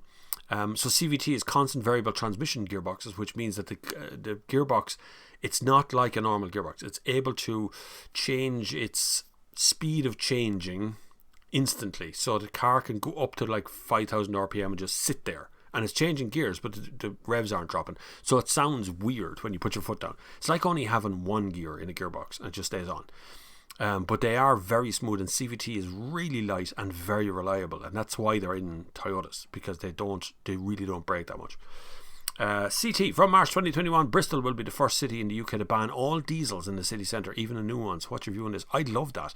I was in Cork last weekend, which is a city not unlike Bristol, city centre, very compact city centre, and Bristol is as well. I know, I've been around Bristol, and so the problem is cars are mostly single occupant users. So if one person sitting in a car and they're not going in, they're just sitting there and it's ticking over. It's just sitting there ticking over in traffic. And then if you throw in the odd bus here and there, which are all bleeding diesels as well in this country, the smell as you walk up a road, it gets on your clothes. You can feel it in your fingertips, like you can feel it in your fingerprints. The stuff that's just coming out of the back of those cars. Now, I'm not saying that's killer or otherwise. I don't care. That's not the point. The point is it will clean up the area. What I actually would prefer is the ban of all personal vehicles in around city centres. They're more or less unnecessary. Bring everything down to a single lane and start encouraging people to use either public transport, bicycles, particularly bicycles, because they're very good for the environment. They can be electric bicycles, scooters, any of that personal thing that gets you out of those cars. If you go back to when I was a kid, back in the 70s, 80s, very few people actually owned cars. There was very few cars on the road. They were very expensive. Most people owned a bicycle and cycling it out. You still, the odd time, pass an old guy cycling in from the country on an old High Nelly getting the messages. You still pass those people. They still exist, but they were everywhere when I was a kid. That was normal. To use bicycles and things. So I'd like to go back that direction, because there's just too many cars on the road. 2.5 million cars in Ireland, personal transport cars in Ireland, and it's too many. And most of them are crap as well. Most of them are just like transport vehicles to get you to work and back. And that's it. Replacing all them electric cars really isn't going to help. Certainly won't help traffic. Owen Fitzpatrick, hi Bob, what's the thought on the Golf 8 or line? Golf 8 doesn't really do it for me. There's something funny about the front of that car. If you like it, it's fine, but I can't quite get over the droopy looking face on it. I think Leon is doing a better job. I think Seat have done a better job in their car. And you're basically buying the same thing. So you're basically buying the same car, but you tend to get a few more options in the Seats. The only complaint I would have with Seat Leon is the suspension is a little bit on the hard side, but it's generally a really pleasant car to drive around in. So I'd look at that. But as Golf 8's a good car, no doubt. It's a Golf 7.5 underneath. It's a chassis basically the same. The look on the outside is similar, but that droopy front end just doesn't quite do it for me. RB Autosport says, love the content, Bob. No problem at all. I'll give the content away for free. You can join me though if you want to pay for the content. It's brilliant for the people up on Patreon, or like Mark Ryan today, who has joined as an apprentice mechanic right here on YouTube. You can do that. You can do super chats. You can do PayPals. They're all there and there as well if you want to do that. If anyone ever wants to give us a little tip to keep the channel going and running. Paul O'Connor, there's no talk about the proposals on the increased taxes on fuel and VRT and other taxes. Is there a lobby group? Bob, will you enter politics to fight our corner? I would love to, but I would be eaten alive, because if it was a dictatorship, I would. The problem is it's very personal as politics. And, if you look at the newspaper reports when someone gets into politics, instantly all of the crap that can be launched at them is launched at them, and that's what happens. Everybody, the Minister for Health, the Minister for Children, the Minister for this, that, every single one of them get absolutely massacred when they get into power. The only way we can really do it is actually take our voices to them, to go after the Minister of Transport as our own lobby group, essentially, without paying for lobbying. You don't pay, you shouldn't, but there is. You can actually check who's lobbying who, by the way. But the fuel and VRT, SRMI want VRT to go down, right? Probably temporarily. I'm not a big fan of that. I think we either get rid of it or leave it alone. We have to have it one way or the other, or we can just get rid of the thing. Now, if we get rid of it, it'd be my thing. Putting fuel up isn't really going to help because fuel is already relatively expensive. You have to get people to work. You have to get people to go to a job that's there. So putting up the fuel stops that. The more the pricier the fuel is, the less people can go to work, less people have to spend money. The less money there is in their pocket. People are spending 80, 90 quid a week on fuel to go to work, on diesel and petrol. Electric is another way to go, but electric cars are too expensive. So we incentivize electric cars to give people 10 grand out of them. They're still expensive. It's a crazy situation we're in, where the government are meddling in private industry. And I'm not a big agreement with that one. I think electric cars need to find their own way in and their own level. And the more you incentivize them, the worse the sales become when the incentives come off. Your man from Peugeot, the managing director of Peugeot, said that.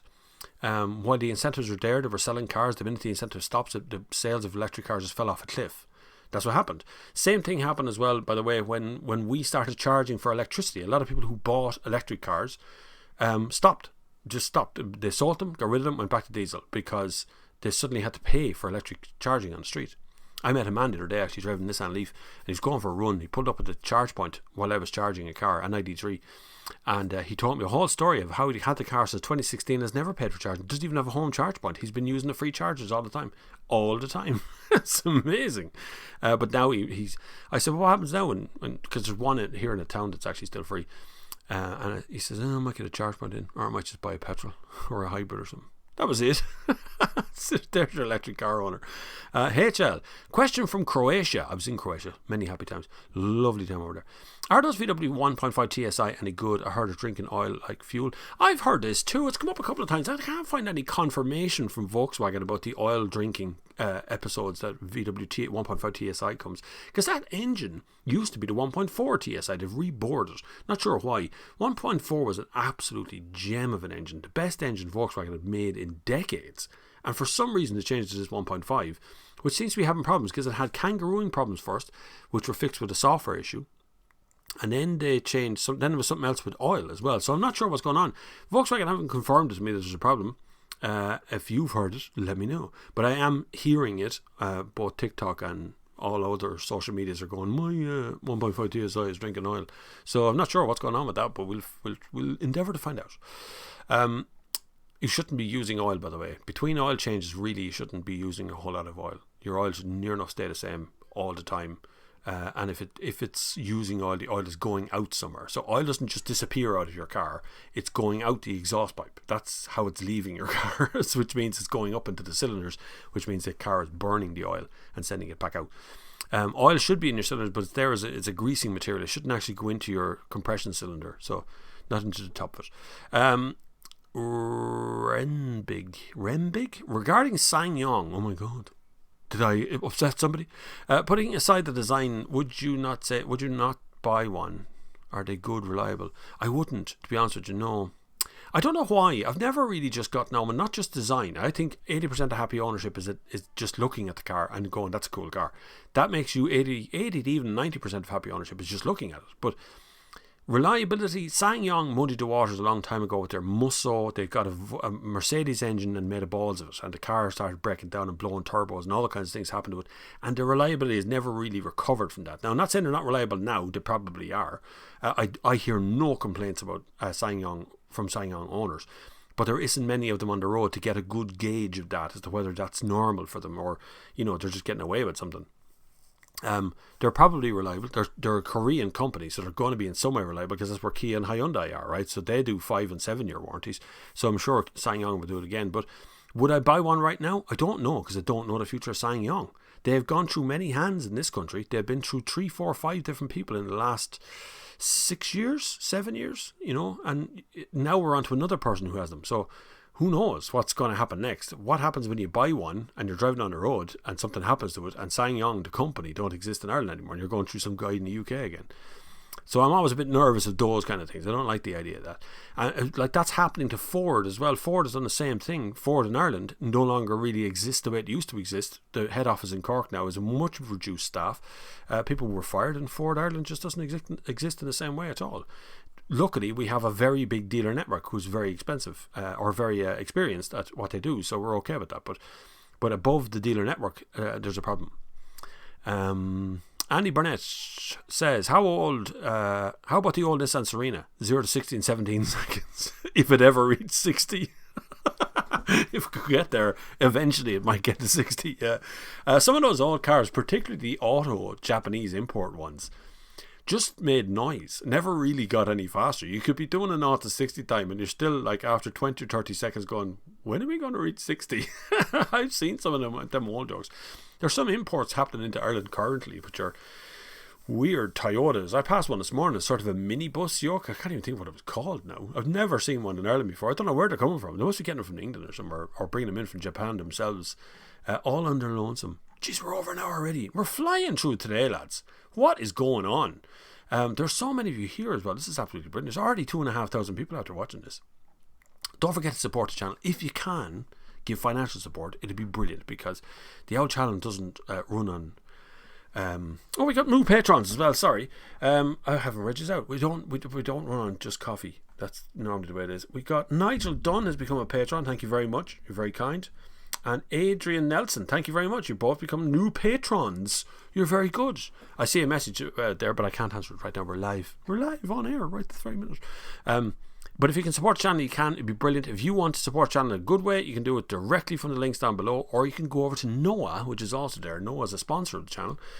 They've been looking after us for the last couple of months. It's been really good to have them aboard, but that will get you a half price on Noah. So click on the link down below. You can get it, instead of 120 quid a year, it is 60 quid a year. And I get a little cut out as well. It's just exactly what the channel needs. That's great support for me and good support for you. And you get something out of it as well, being obviously listening to the news read over audio for you by a very husky voice person. No, it's not like that. It's just the news, but it's really good. It's really well constructed, and the app is actually really good. It has never crashed once, even on iOS 14, which pretty much everything else is crashing. That. Have you all seen iOS 14? It's not quite as amazing as I thought it was going to be, but I do like this new little kind of panel thing, and that's kind of cool, neat in its own way. I'm not an Apple fan particularly, but it does work.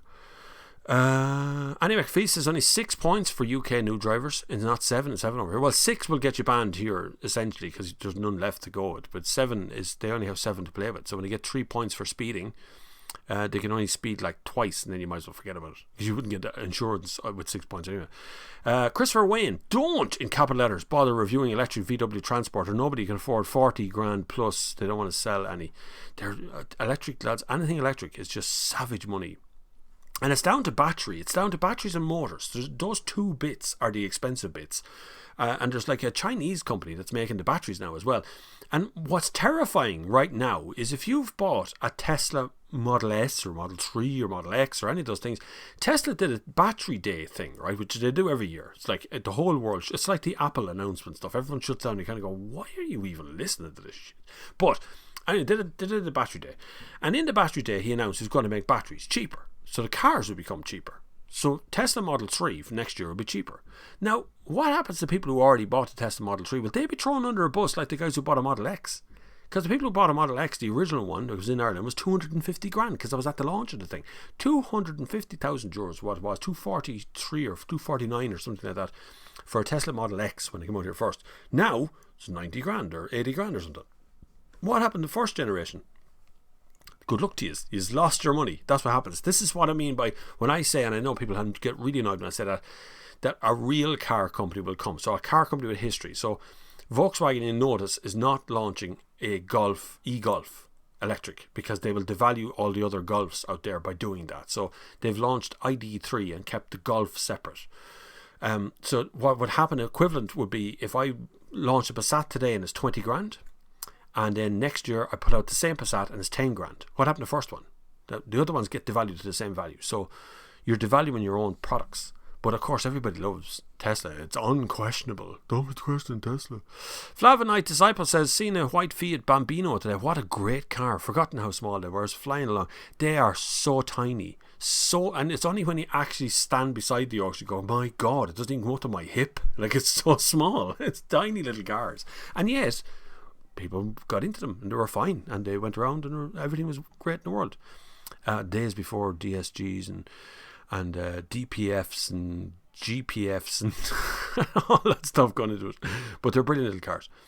My good friend in New Zealand, Tony, he has a Fiat Bambino, Fiat little teensy one. Tony is quite small anyway, so when I get into it, I fill the car, and so you have to do a lot of man touching. The man touching happens immediately in small cars. Elbows, you have to sit a bit like that so you can change gears, and you know your knee is in their crotch essentially. Just a lot of man touching going on. Kieran McQueenie, hi Bob, what is your opinion on a DT UK box tuning box for an engine remaps, lay on 2-litre TDI 184 engine? I don't really, tuning's okay if you're going to get something better out of it, really, right?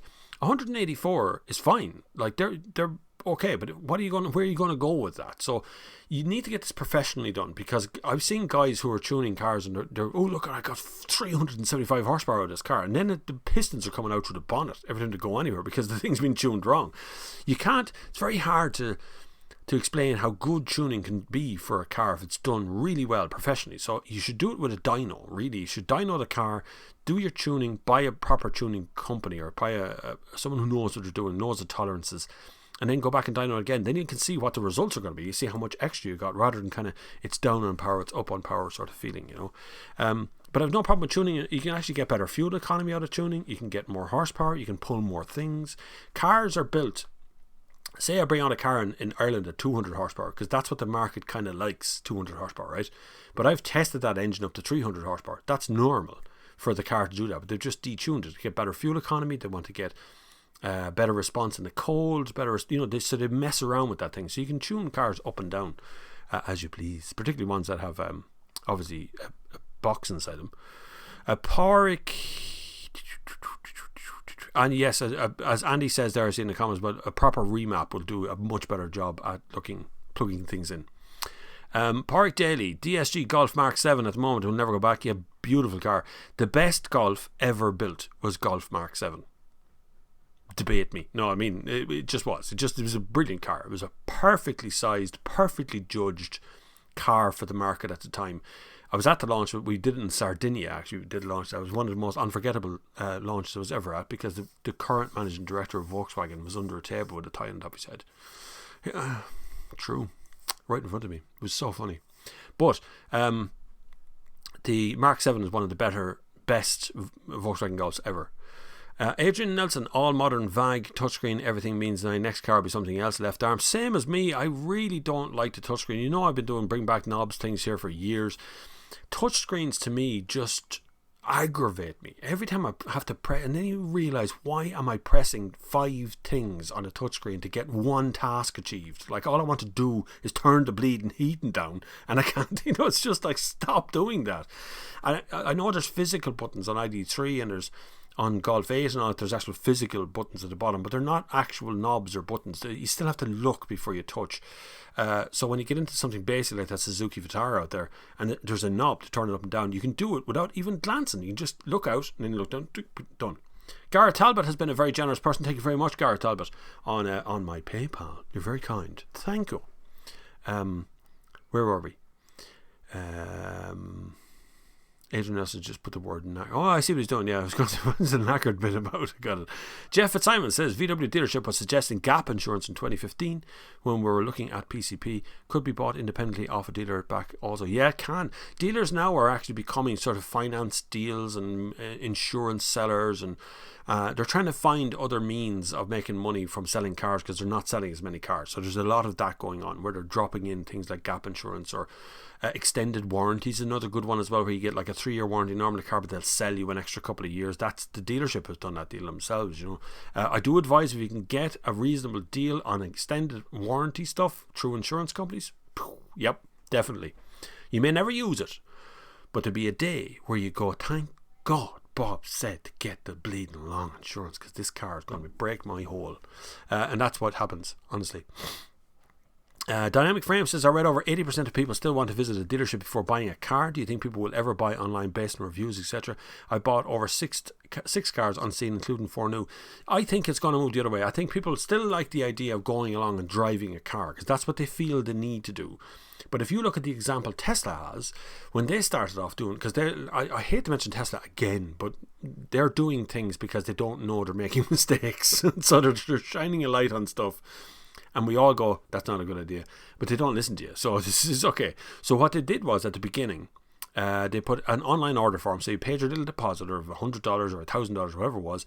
And when the production cycle comes up, you get an email that said, do you want to go ahead with your order? Here's the rest of it. But in the meantime, you went along to a Tesla experience center, not sales reps. And you go in, you get a little test drive and Tesla, you drive around, they give you the whole experience of being in a Tesla. And it was a really good idea. But it cost them so much money to have all these dealerships that they just shut most of them down. So now there's only one in Ireland, not 3 or 4, just one.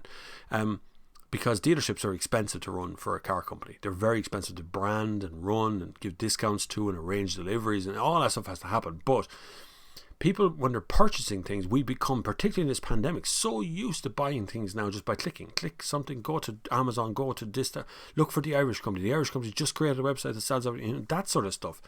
That's what we're trying to do. That's what we should be trying to achieve, is support the local business, not give any more money to Amazon wherever possible. But cars, yes, definitely. I think car sales are going to move in 100% online eventually, and dealerships will become a delivery system.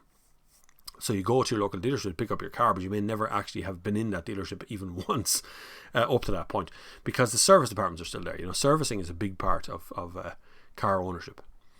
Alan Burke, hey Bob, what is the best and worst cars the last 5 years you've driven? Oh my God, don't start me on that one. I don't really rank them like that, best and worst. I don't really put them together in that respect. There's cars I just don't like, and there's other cars that I really like on the two ends. The RS7 recently was probably one of the best experiences I've had of a car, not just because of performance, just because of the whole package. The look of the car was absolutely spot on. And the only complaint I could have about the car was the air vent wouldn't shut up. It was really loud inside the car. But other than the air vent thing, it was probably one of the best cars I've driven. The BMW X7 is a phenomenal machine. I probably won't sell a bean in the country, but it's a phenomenal yoke. Really expensive, but it's just a brilliant car. On the worst end of the cars, I suppose you'd go with the Hyundai. I don't even remember the name of the bleeding thing now. I hate it so much. There was a Hyundai electric car. That thing, I didn't like that at all. That was really poor, just poorly thought out and poorly put together. I didn't feel like a good car at all. But there really hasn't been that many worst cars after that. It'd be a handful. Oh, the missus has arrived. Are we over halfway through? Yeah, we're only half an hour left. She brought me tea today because I have coffee in front of me. I have cups everywhere, cups and glass and all sorts of things. Oh my God, that tea is lovely. I love tea. Yes, it's Barry's from Cork, and not because I was in Cork the other week, just because I like to support the Irish out there, and Lions isn't Irish. Annie McPhee, X5 made in USA, never the best sign of quality. It's true. Pádraig McStay, hi Bob, I hear you say a few times you would pick an ID3 over Model 3. Why? I'm thinking of going electric next year. Good choice. Wait till next year. Don't go electric this year. Don't start ordering things just yet. Relax. And I'll tell you why you should relax, because there's going to be a lot more electric stuff in the market next year. Skoda's going to enter the market. Seat's going to enter the market. Okay, they're all the same car, but you get a little bit more choice in them. Audi's developing more stuff in there as well. Tesla are looking at more cars, but probably won't be able to spark on. It's very hard to extend your range. It involves refitting entire factories very quickly. The Berlin factory is going to open for Tesla. Volkswagen have invested more money as well in electric. So next year is going to be a much more entertaining year. And I told people 2 years ago to wait another year. Wait another year. I'm telling you, by the middle of next year, it's going to be an interesting market. But for ID3 for me, right, so what Volkswagen has done has created a network of things that you can do. So like a smorgasbord of stuff to go with your EVs. So they will arrange your charge point. For your house, they will arrange a year's free electricity for you on street charging. So you get, there's a mileage limit on that, but it's definitely, it amounts to being basically 12 months of free fuel, right? Also on top of that, electric is it Volkswagen or something like that is going to come, and they will take over your electricity bill and give you special discounts. You buy the car, and there's all kinds of stuff that they've done as the package of stuff to go with the ID3, rather than just here's a car, drive this. Plus you're in the Volkswagen network of things, so you got a network of dealerships, you got specialist guys out there, all that kind of thing that's happening. Tesla, by far and away, if you want to drive the long range stuff, if you're going to be commuting back and forward, Tesla still have that market nailed. They're still very good at it. The range is very high, but the cars are pretty expensive, and there's a bit of a waiting list on all of them. I would seriously hang on till February or March next year. Look at the amount of announcements that are going to come out between now and December about what else is coming. I mean, Skoda Enyaq could be on the market next year. The Elborn from Seat will be on the market next year. Peugeot's already launched their smaller cars as well. So is Opel. They're all good cars. And like Renault Zoe is now a very practical. The Renault Zoe 50, the one I had, forget about range. Don't worry about it. Just drive that yoke. It's fine. So there's plenty of choice now, but there'll be even more next year. And software issues will be sorted with things and all. It'll all start coming together nicely. Hunter A, thoughts on Stavros? Enjoys lorry reviews. I've only ever watched one, I think. We never really talk to each other at any point, because he does trucks. So I don't really see that part, and I'm not really into trucks. Although I like the idea of trucks, but I don't know anything about them, and I don't know him. But I have seen a couple of his videos. Yeah. Ocean Froggy's back. That was like a threat. I'm back. The Reardons were awful. Benji crashed the tractor into Nissan Leaf, and the rain got a free afro hairstyle. Mr. Reardon hysterical. Electric would never catch on. Mark Turner's made my 2001 Polo GTI 1.6 16 valve, all twin cam goodness, under 3,000 RPM. Use 3.5 to 5.5. Don't take above 4,500 RPM on a regular basis. Just go full balls out. More fun than small turbo. True. Dynamic Frame says thoughts on two Korean hot hatches, i30N and Proceed GT. Might be the next cars, but I'm sure they are untested really in the area compared to VW and Ford. The best driving experience I've had in a hot hatch was in the i30N, but I would suggest to live with the cars, to actually own one and drive it every day. I think it would drive me mental, because it's too hard. It's just so hard underneath. It's phenomenal to drive. It's great crack on a back road somewhere, but realistically, that's only a very small portion of what you actually drive those cars for. You drive those cars to work every day. That's what a hot hatch is meant to do. And in that respect, the Golf GTI or the Leon Cupra or one of those cars do a much better daily run. But the i30N is phenomenal, yoke. Pro CGT, confusing name. I'd be more gone on the i30N, to be honest with you. Luke W. Bob, what's your opinion on new Mazda 6 and the engine 2-litre petrol, 2.2-litre diesel, 15,000 kilometers a year? 15,000 kilometers is not much, if I'm honest. You might see you're borderline. You're between the diesel and petrol end of things. You're just on that line. Normally, I'd say 15,000 or above for diesel. Someone doing 20 to 25 or 30 will see the return of a diesel car, but you're close between the two. If most of your journeys are on motorway, then diesel is going to work out better for you. Mazda tends to be a little bit thirsty. All of them are. The Mazda 6 is as well. They're all, for some reason, like a 2.2 litre diesel, you think would be doing a better job, but it really isn't. It's not very fuel efficient. Really, what kind of commute you're doing? Mazda's a great car to drive, but just not as fuel efficient as you might believe. My name is Santa Fe. My mom's Santa Fe is 1,000 for the year. 1,000 what? Tax? Is that tax? Alright, okay. That's tax is tax, boys. We all gotta pay it. One way or the other, they're going to extract it from you. Where am I now? You jump forward on me again. Mark Turner's made VVT, variable valve timing on those Polos GTI. Yeah, VVTi. Remember when they used to put that in the back of your car? Sean Murray, hi Bob. 5-year warranty sounds good, but what exactly does it cover on the car? Well, technically, the Hyundai warranty is meant to be like any other warranty, it's the whole car for the whole 5 years. But there is some stipulations to that. And I think in year 4 it steps down to something else, that it becomes like engine and gearbox and a few other bits and pieces. Then in year 5 it's a different one. But I might be wrong on that. I might be caught in a different country, maybe not just Ireland. You'd have to check that warranty, but Hyundai's warranty would be very, very good. Unlimited mileage. Kia's warranty is 7 years, but it's limited to 150,000 kilometers. Oh man, that tea is lovely. What's your opinion on the 2002 Honda Civic Coupe 1.7 VTEC? VTEC is not as fast as people tell me it is. VTEC kicked in, and you're sitting there going, is this a turbo or something? What's going on? They're good. Civics are all good. Reliable yokes. The one problem I would have with that Civic Coupe in 2002 is when you change gears, you feel like you're going to hit the dashboard. Every time it's a weird, they've got a weird way of doing it. You feel like you're going to punch the dashboard or something. And it seems weird. The clutch seems weird. But they're reliable. But it just feels like a weird car to drive.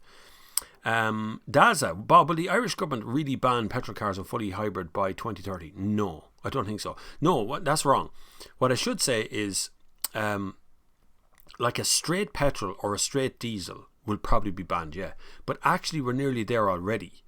If you look around at what's been sold today, they're all what's called mild hybrids. Now, it's a cheat. A mild hybrid is an extra battery in the car, and it's supposed to help with things like lights and heating and things. And some of them will actually drive the wheels a little bit too. And that skirts that ban. That skirts the ban, so they won't be banned. And so technically, kind of, they'll ban like a straight petrol and straight diesel that have no battery backup, but by 2030 we won't have them for sale anyway. You just won't notice. But what we're doing is, right now, diesel cars used to be 70-80% of the market at one point in this country. Now it's down to like 40 something percent, and we're going into high CO2 petrols instead, where CO2 from diesel was much lower compared to petrol. Anyway, Dazza said, what if I live in an apartment where electric chargers are not allowed? That's another problem with electric cars. If you can't put them in, you can't put them in. It's up to the landlord in that respect, and you can't like put in a general one outside because you have to get it attached to your bill. It's all kind of a bit weird because often people who have apartments don't have a bill in their own name, and they've no way of wiring electric charge point to a fuse box that belongs to you, because the fuse box is a general one. You might talk to Des Mulhare from Mulhare Electrical if you really want to find out about that. He's my specialist. He's the one I go to when I have a question about electric charge points. You will just Google him, Mulhare Electrical. He's there. He's probably in the comments somewhere as well. He listens in on Sundays, some Sundays. Where am I? Electric Wall. Can you see electric cars that are 10 to 15 year old selling for dirt cheap? Maybe pick them up for 8 to 9k. You can get the first model of Nissan Leaf now for about $2,500, $3,000. But it'll go from here to there and run out of batteries. But that's what you're buying into. That's the future you're buying into with these electric cars. They do degrade. The older ones are terrible for it. Like the older ones, battery degradation is a bigger thing. And every time I mention it, electric car owners going, yeah, but next year we won't have battery degradation in the same way at all. You're kind of going, yeah, but what about the people who already bought the car? What are they going to do? Nobody seems to care about the people who bought cars in the past. Well, they made a mistake. They bought in too early. That's the answer for that one, of course.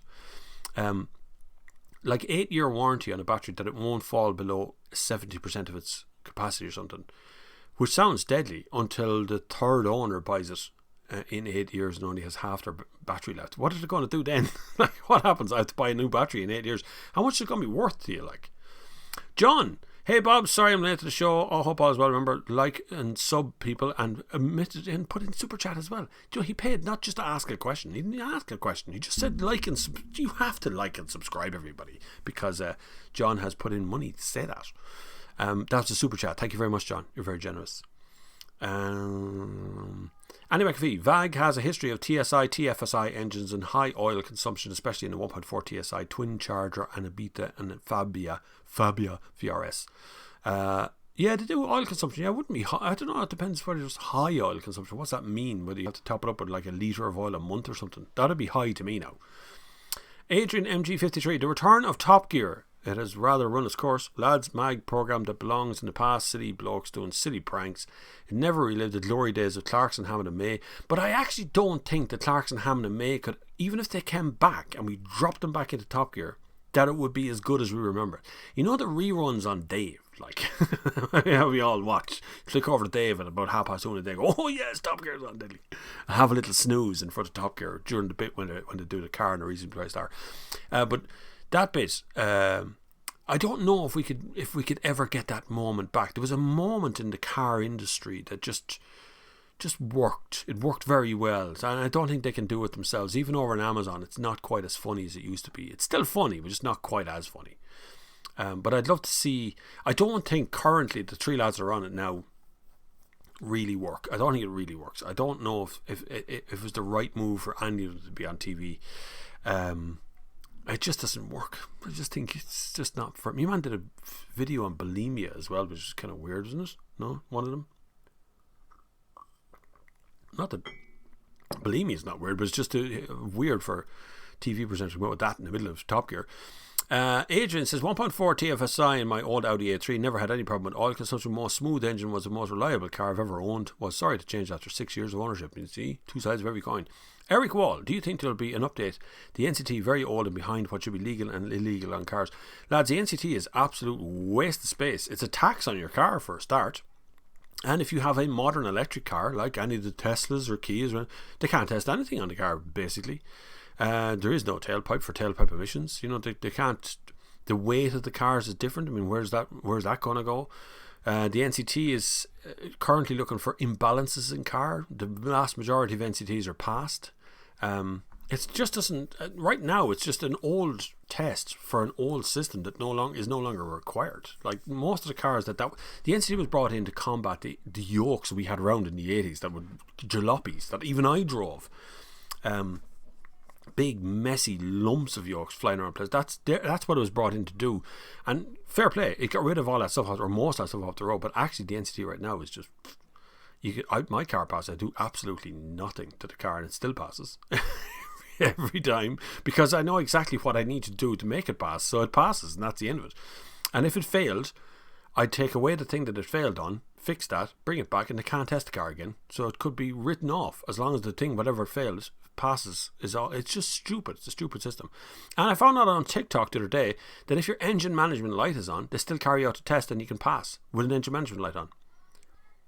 Seems weird to me. Why would that happen? Seems that's your oxygen sensor at least probably gone. So yes, I'd be in favour of at least changing what the NCT does and modernise and bring it back to Ireland. Take it off of the company that run it now currently, which is Appliance Plus, a Spanish company actually.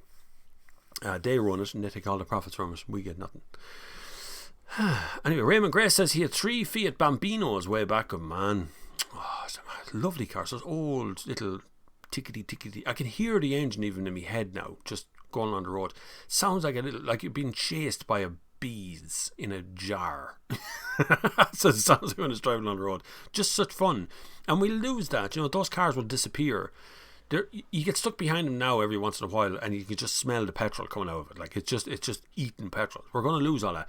If you think about car companies, they're only around about 50 years. The end of the Second World War formed most car companies, apart from Ford, which is in America already, but they're around since 1903 or 4 or something. Ford be one of the older ones, but like Volkswagen, those kind of guys, and BMW, that was Mr. Smith, I think, and Mercedes was Mercedes, but it was a military car maker before the Second World War, and then became a car maker after the Second World War to make some money. So we don't have car companies around all that long, and here we are again now going to change all our fuels and change how we move cars around again. Any recommendations for tuners or dyno places around Dublin? I don't know anyone. I've never used a dyno thing, but I know there is a couple in the country that do a dyno tune for you, and it's not the cheapest thing, but you get it done properly at least. I'm sure you could Google that one. There must be plenty out there. Gintex, whatever it is. Do you have to tell the insurance if you tune a car? Yes, you do. You have to tell the insurance if you make any modifications to the car whatsoever. Anything. Change the alloys on it. You're supposed to tell the insurance company. Because it changes the value of your car and changes the risk around your car as well. So you must tell the insurance company, or you may not be actually covered. 99% of the time when you tell an insurance company to go, what's tuning? And yeah, that's fine. So that's okay. Once they know, there's nothing they can do about it. The problem begins when they don't know and they can get it. So if you are involved in a collision and an insurance assessor comes out, they can download the tuning information from your ECU. It's common knowledge that that's actually there, and they can see that it's been tuned. So you can't hide it. Adrian MG53, Bob, one of my colleagues is taking the plunge and ditching his Merc 350D estate for a Polestar 2.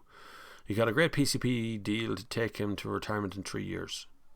My God, a 350 diesel Mercedes into a Polestar 2. Oh well, sure, it's fine if he wants to. Does it even drive nice? Like, anyway, it's not doing me. It's making a choice on a very modern, ultra modern car. I actually seen the other day here in Ireland. I will get a spin of it now very shortly. Mazda have a couple of cars in the country that I'm going to have a little spin of. It's the MX-30. I've seen it up close. I've sat in it. I've looked at it. I'm probably speaking out of turn because I wasn't supposed to be there at all. I just happened to turn up and was sitting there in front of me. But I talked to the Mazda people, so I'm all right. I talked to the MD, John. He was sitting there. He looks like George Clooney. And he does. I was in an airport with him, and he actually got mistaked as George Clooney. But the MX-30 looks really sexy, I have to say. Think about Polestar, but think of it as a sort of a small SUV. Looks really good. All cork interior and all that stuff. Really, really nice. If you're looking for something to watch, you can watch an interview I did with the chief designer from Mazda right here on this channel. It's in there, and we talk about the CX-30 and that, as he is the designer of it. I Kill Gas, what a name. Just got a Mini Cooper 1 to start practicing driving. 1.6 litre petrol. Anything to watch out for on it? Not really. They're pretty reliable, but when they go wrong, they're really expensive. That's the biggest problem with Mini, is not really reliability, although there is some issues here and there, but nothing really crazy. The only problem is when you want to get it serviced or something actually happens to them. Parts are really expensive because it's part of the BMW group, and BMW parts are notoriously expensive. But nothing really to watch out for as regards reliability or things you have to fix the whole time. Robert Mulhall, Hyundai Ioniq, that's the one. I hate that car. The current model. The first model was good. It was grand. Lovely car to drive on it. And then they adjusted and changed the suspension and stuff in the back and just made a balls of it. It really is. Just feels really wooden compared to other cars. So well done, Andy McPhee. He can read my mind. Andy McPhee can read my mind. We are connected. Robert Mulhall. Bob, do you think the electric Dacia will shake up the electric car market, going to be cheap? No, I don't think so. I think they're doing it to get attention. I don't actually think the electric car market needs to be shook up at all. What needs to happen is they need to be made more affordable. The problem is, if you want to go far, you need a lot of batteries, and batteries are very expensive. If you want to go very short range, you need more charging, so you need to charge more often, and people don't seem to want to charge more often. They only want to charge once a day at most. So you have to find a balance between a big battery and short range, and that's what Mazda's going the other way. Mazda's going 200 kilometers range under MX-30, so they're going the short range. They're betting on people buying this in the city, but wanting a very stylish car. So they're betting on the short range, whereas Tesla bet on the long range, and Volkswagen kind of long range as well. The Volkswagen group seem to be going long range stuff as well. So Mazda again is going a little bit against the grain on that part, but we'll see if that turns out. But the only way to make them cheaper is to make the battery smaller. Currently, you can't make the engine smaller because it's not really motor. It's not really achievable to change it or make it cheaper somehow. So it has to be the battery. So that's the only way to make it more affordable. But Dacia coming into the electric car market is just lifting it out of the Zoe and putting it into one of the Dacias is what's going to happen next. So I think the Zoe is a better option. Nobody needs more 4x4s.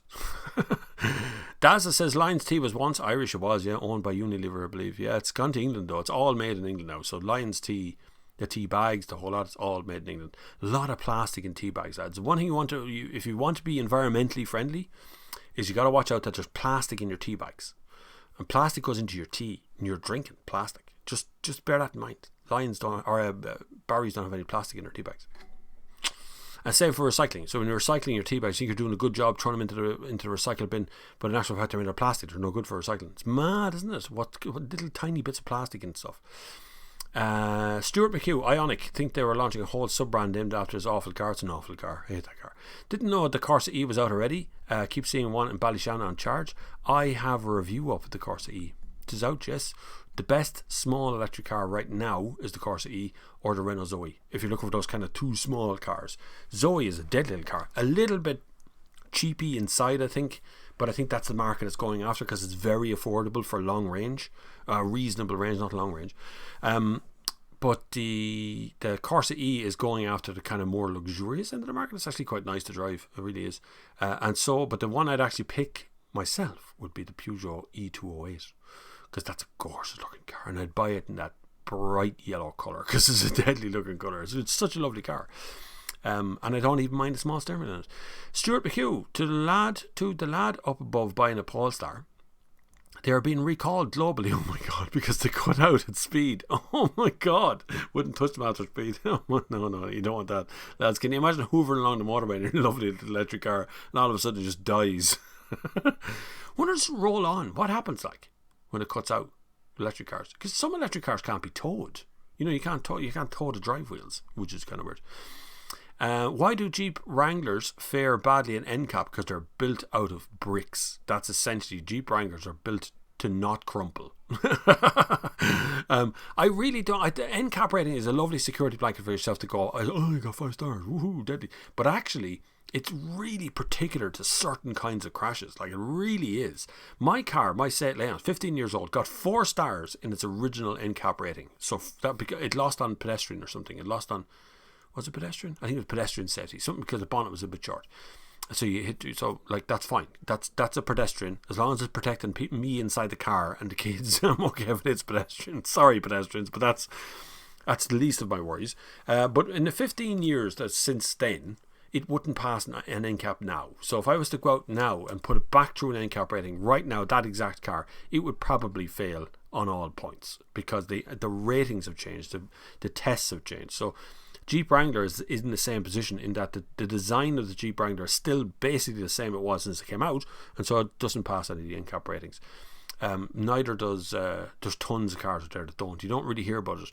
There was a time a few years ago that not passing an NCAP rating would wake the designer of the car would wake up with a horse's head in a bed. That's what would happen, because you would affect sales on a car massively. These days, not quite as much. Rob Doyle. Hi Bob, electric cars had their place, however urgency is the key for a lot of people. Fuel up and go. So what on earth are they doing with the billions of batteries once depleted? Well, as always with electric car people, they'll tell you that next year they're going to recycle all of that. That all batteries will go into recycling at some point. But what happens? You see, you still worry about, but for me, the big worry is I don't think we need to choose one or the other. I don't think we need to go electric or diesel or petrol or whatever. I think actually you just need to choose what you want from a car. Like the way Audi's doing it, they have a 35 on the back of their car. That could be powered by electric. It doesn't necessarily matter so much. That's the way they're kind of heading off. Fueling up, some will tell you that's fairly handy done as well. But my problem is once we reach the peak market, supposing we replace 2 million cars in Ireland, all electric, over the next 10 years, right?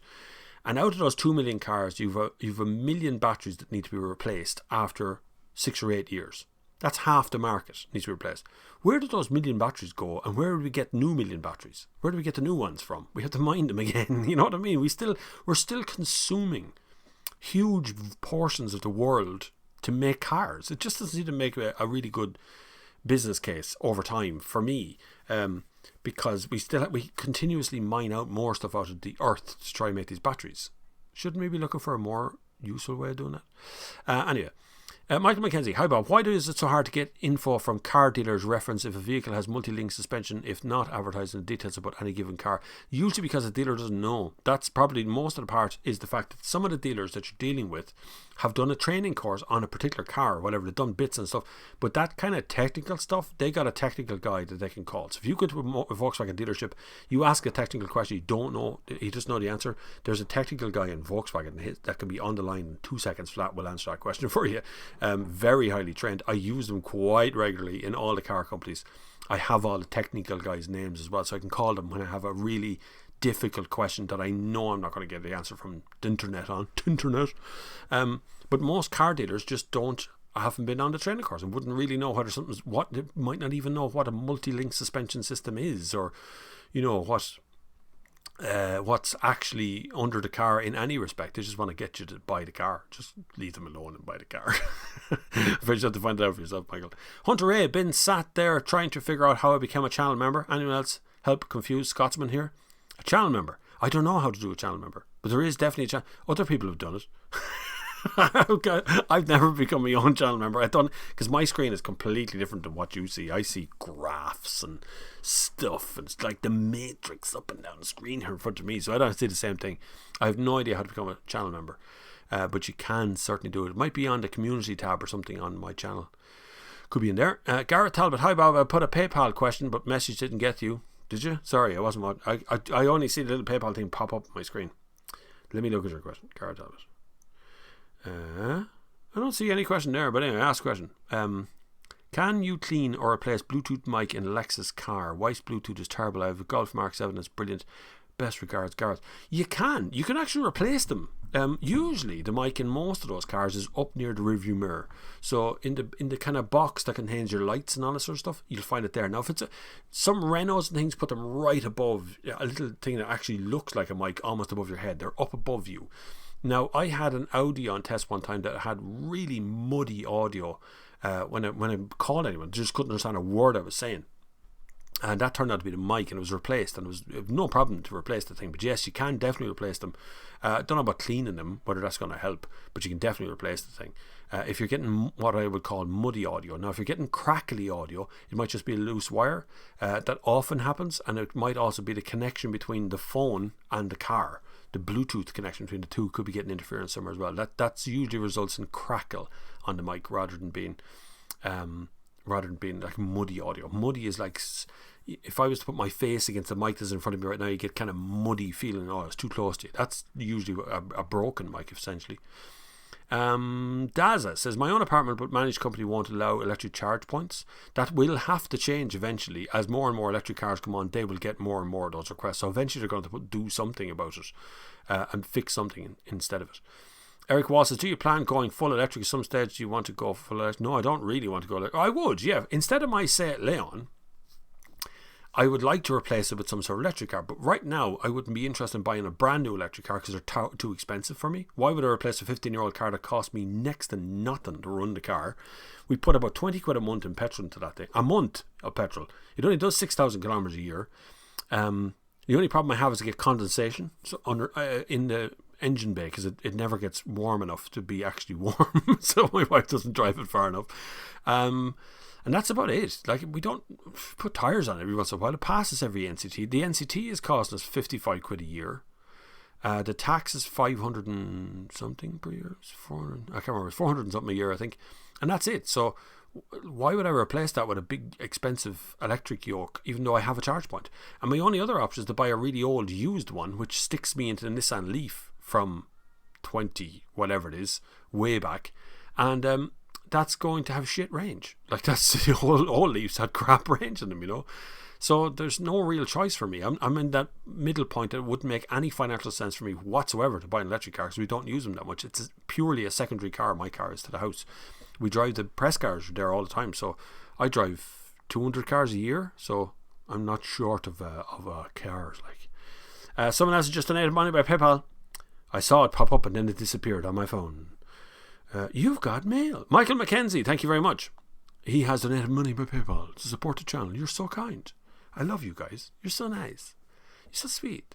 What time are we at? Oh, we're doing well. We're all right. I thought it was after going by already. That's a bit different than Andy McPhee. Anyway, you're answering Andy. You're answering Andy. Oh, yeah, you're all talking amongst yourselves now. No, a second. You were talking to me. Do that fairly lively. Rembig 31. Between Toyota Hilux and Nissan Navara or Mercedes X-Class, what would you recommend as a daily driver? The Navara and the X-Class are exactly the same car in every possible way, except there's a Mercedes badge on one of them. It's got a slightly different front, but the rest of the car, side-on view, you could not tell them apart. So that's exactly the same car. Hilux is the one I would choose out of two because it's the most reliable lot. Navara had some big problems over the years since its launch. It had some problem with turbos. It had a problem with burning oil. It had some shock absorber problems. Now, probably because Navaras are driven. When people buy them, they buy them for a business decision. You know, it's a business thing that people buy them for. So they're working constantly, and that work takes a toll. So when you go and buy them second hand, there's often a lot of damage to them, and it's just they're just driven hard all the time. If I was buying a brand new one of those kind of cars out of that list, I'd buy a Hilux out of it. Warranty's pretty good. It will definitely do what you wanted to do. It's definitely going to be able to go up mountains, across seas, and do the whole show. But it's nice to drive around in during the day as well. I generally don't really like pickups though as a daily driver because there's just nowhere to put anything. It drives me mad that there's no just normal boot. You know, please just give me a normal boot. Because, you know, you bring a shopping bag to the Jeep and you open the tailgate and then it just slides up to the other end. Where do you put it? Like, into the back seat all the time. Kids, let's stay here while I go shopping on my own because you can't come. The back seat's full of shopping. Where are we now? Colin Foley. Sorry, Colin. I pronounced your name completely wrong. Colin Foley. Hi, Bob. For comfort, refinement, and fun driving dynamics, you should write an article. That's good words. He's using big words there. For comfort, refinement, and fun driving dynamics, would you choose a 2016 2-litre diesel Z-Tech Mondeo or 2015 Audi A4 2-litre diesel SE Technic? I'll go the Audi. Now, there is a flip side to that. I'll put a proviso on that you're going back 1 year to achieve the same thing. But I'd still go the Audi because the Z-Tech engines is pretty good, but the Mondeo tires. It tires, and I can't really explain that properly to you. But you have it, and you think it's pretty good, and then one day you walk out and go, God, that looks tired. It's just like, why did I buy a Mondeo? You know what I mean? You just can't figure it out. But you'll always kind of love that Audi, you know. The only problem with the Audi is it's front-wheel drive. It makes it a little bit more boring than the Quattro version of the car. But if you can get the 2-litre diesel in the Technic spec, which I think Technic spec can come in the auto version, or is that a manual version? The manual gearbox in Audi is not brilliant, but the DSG is nice, or the other one that they do, the kind of lower version of DSG. They're pretty good cars. I would definitely pick the Audi over that. Mark Turner Smith says, agreed, Top Gear is from an old moment in the car industry like fifth gear that suited the phase and time. The format does not work now. Industry has moved on, hence you think your work now more relevant, Bob. That's, I think, what's really after happening is that YouTube landed, and all of a sudden you had genuine people on YouTube doing a genuine review, which never really happened on Top Gear. And so we've been left to actually review the cars, and Top Gear has become a comedy hour, and fifth gear is gone. You know, that just doesn't really exist anymore. Neither does, well, nearly everything car related is nearly gone now at this stage, or has been relegated to channel 97 billion on some satellite yoke or other, you know. So that's happening out there too. So there's a relevancy. The real relevancy is YouTube, and the fact that you can watch several reviews of the same car from different people and get a genuinely rounded opinion about a car. You watch mine, you watch, I don't know, Vicky Butler Henderson or something do her version of, you know. So there's always someone out there doing something that's different, and that is, and we're developing too. Like, I'm looking ahead now, wondering how long this will go on that we review cars. And like, I would be in a very, because of the sheer might of this channel that you guys, you know, that it pops up everywhere.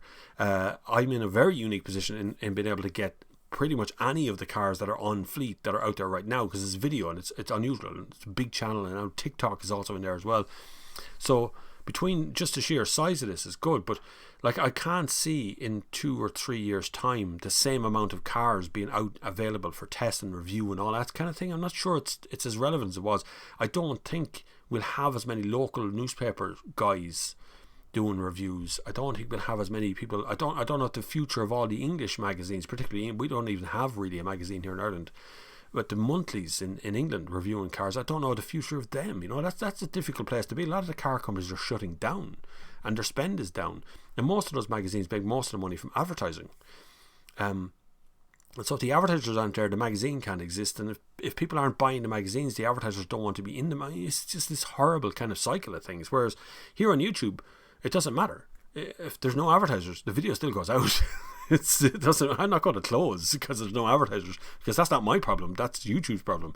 But it also does affect, of course, the income on my side as well. So if there's no advertisers on YouTube, then I wouldn't get paid by YouTube. That's who I actually want to pay me, is YouTube, because they make a lot of money out of my videos.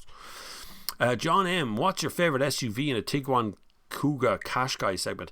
Qashqai is very, very tired looking, isn't it? I was looking at one the other day, a 2002. It just looks a bit old-fashioned or something, particularly in the inside. The new Kuga I haven't had yet because it was recalled. It's a PHEV one, and I was meant to get it, and it was recalled because it went on fire when it was charging. That wasn't a good thing. So that's gone. I kind of like Kuga. Kuga's an okay car to drive. It looks good too. Tiguan, though, is top. That's my top. I never have words said against Tiguan, because one year we had the worst snow we'd ever had at Christmas time, and I had a Tiguan Allspace, and I ended up pulling lads out of hedges and everything. No problem. That car just did anything I asked of it and never gave a single moment's heartbeat in it, no matter how bad the weather became. So I'd be all Tiguan there. But Qashqai, current Qashqai now just looks like it needs a good G-up. It started that segment off on its own, but it hasn't progressed along with it. I thought she said, Dazia said, Andy McAfee is becoming more of a problem. I go, what? Andy McAfee is a problem? No, he's just saying his name though. By 2045, only fully electric cars will be allowed on the road. That's not true. That's not going to happen. Not until they become much cheaper than they are now. I honestly can tell you right now, this very second, there's very few people in Ireland can afford to drive an electric. The price of them. You have to go PCP. There's a lot of people out there, guys, who buy cars at 700, 800, 900, 3 grand in that place, that little area there, and they don't buy new cars. So until electric cars become affordable on the second-hand market, and that market stabilises, and electric cars prove that they don't lose a ton of range over all the years, and that argument settles down as well, then you'll start to see more and more electric cars on the road. But generally speaking, electric cars right now, in the current condition, I can't see that happening. Not allowing electric cars, or not allowing other cars on the road. It'd be mad. Gareth Desborough. Hi Bob, what do you think about the possibility of Tesla selling their new battery technology to other manufacturers at 25? Yeah, well, yes. They'll have to, because that's what Tesla want to become. He goes on 25k. Tesla's possible wouldn't mean that other manufacturers could suddenly make cheap EVs, and that's good for the market. It is, but the problem is, again, we're back to just punishing people who bought into the system early, you know. You're just continuing the punishment of the people who already bought a car. They went, oh yes, this is great. I want to be able to go 300 kilometers in a range, or 400 kilometers. And then suddenly Tesla come out and go, well, you know what, we can do 1,000 kilometers now. So and we're going to make that car that can do 1,000 kilometers the same price as that car 4 years ago. They could only do 500. So the car, what happens to the car from 5 years ago? You have to recycle it. It's gone. It's worthless. No one is going to buy that car when you can buy a car at the same level that is now half price.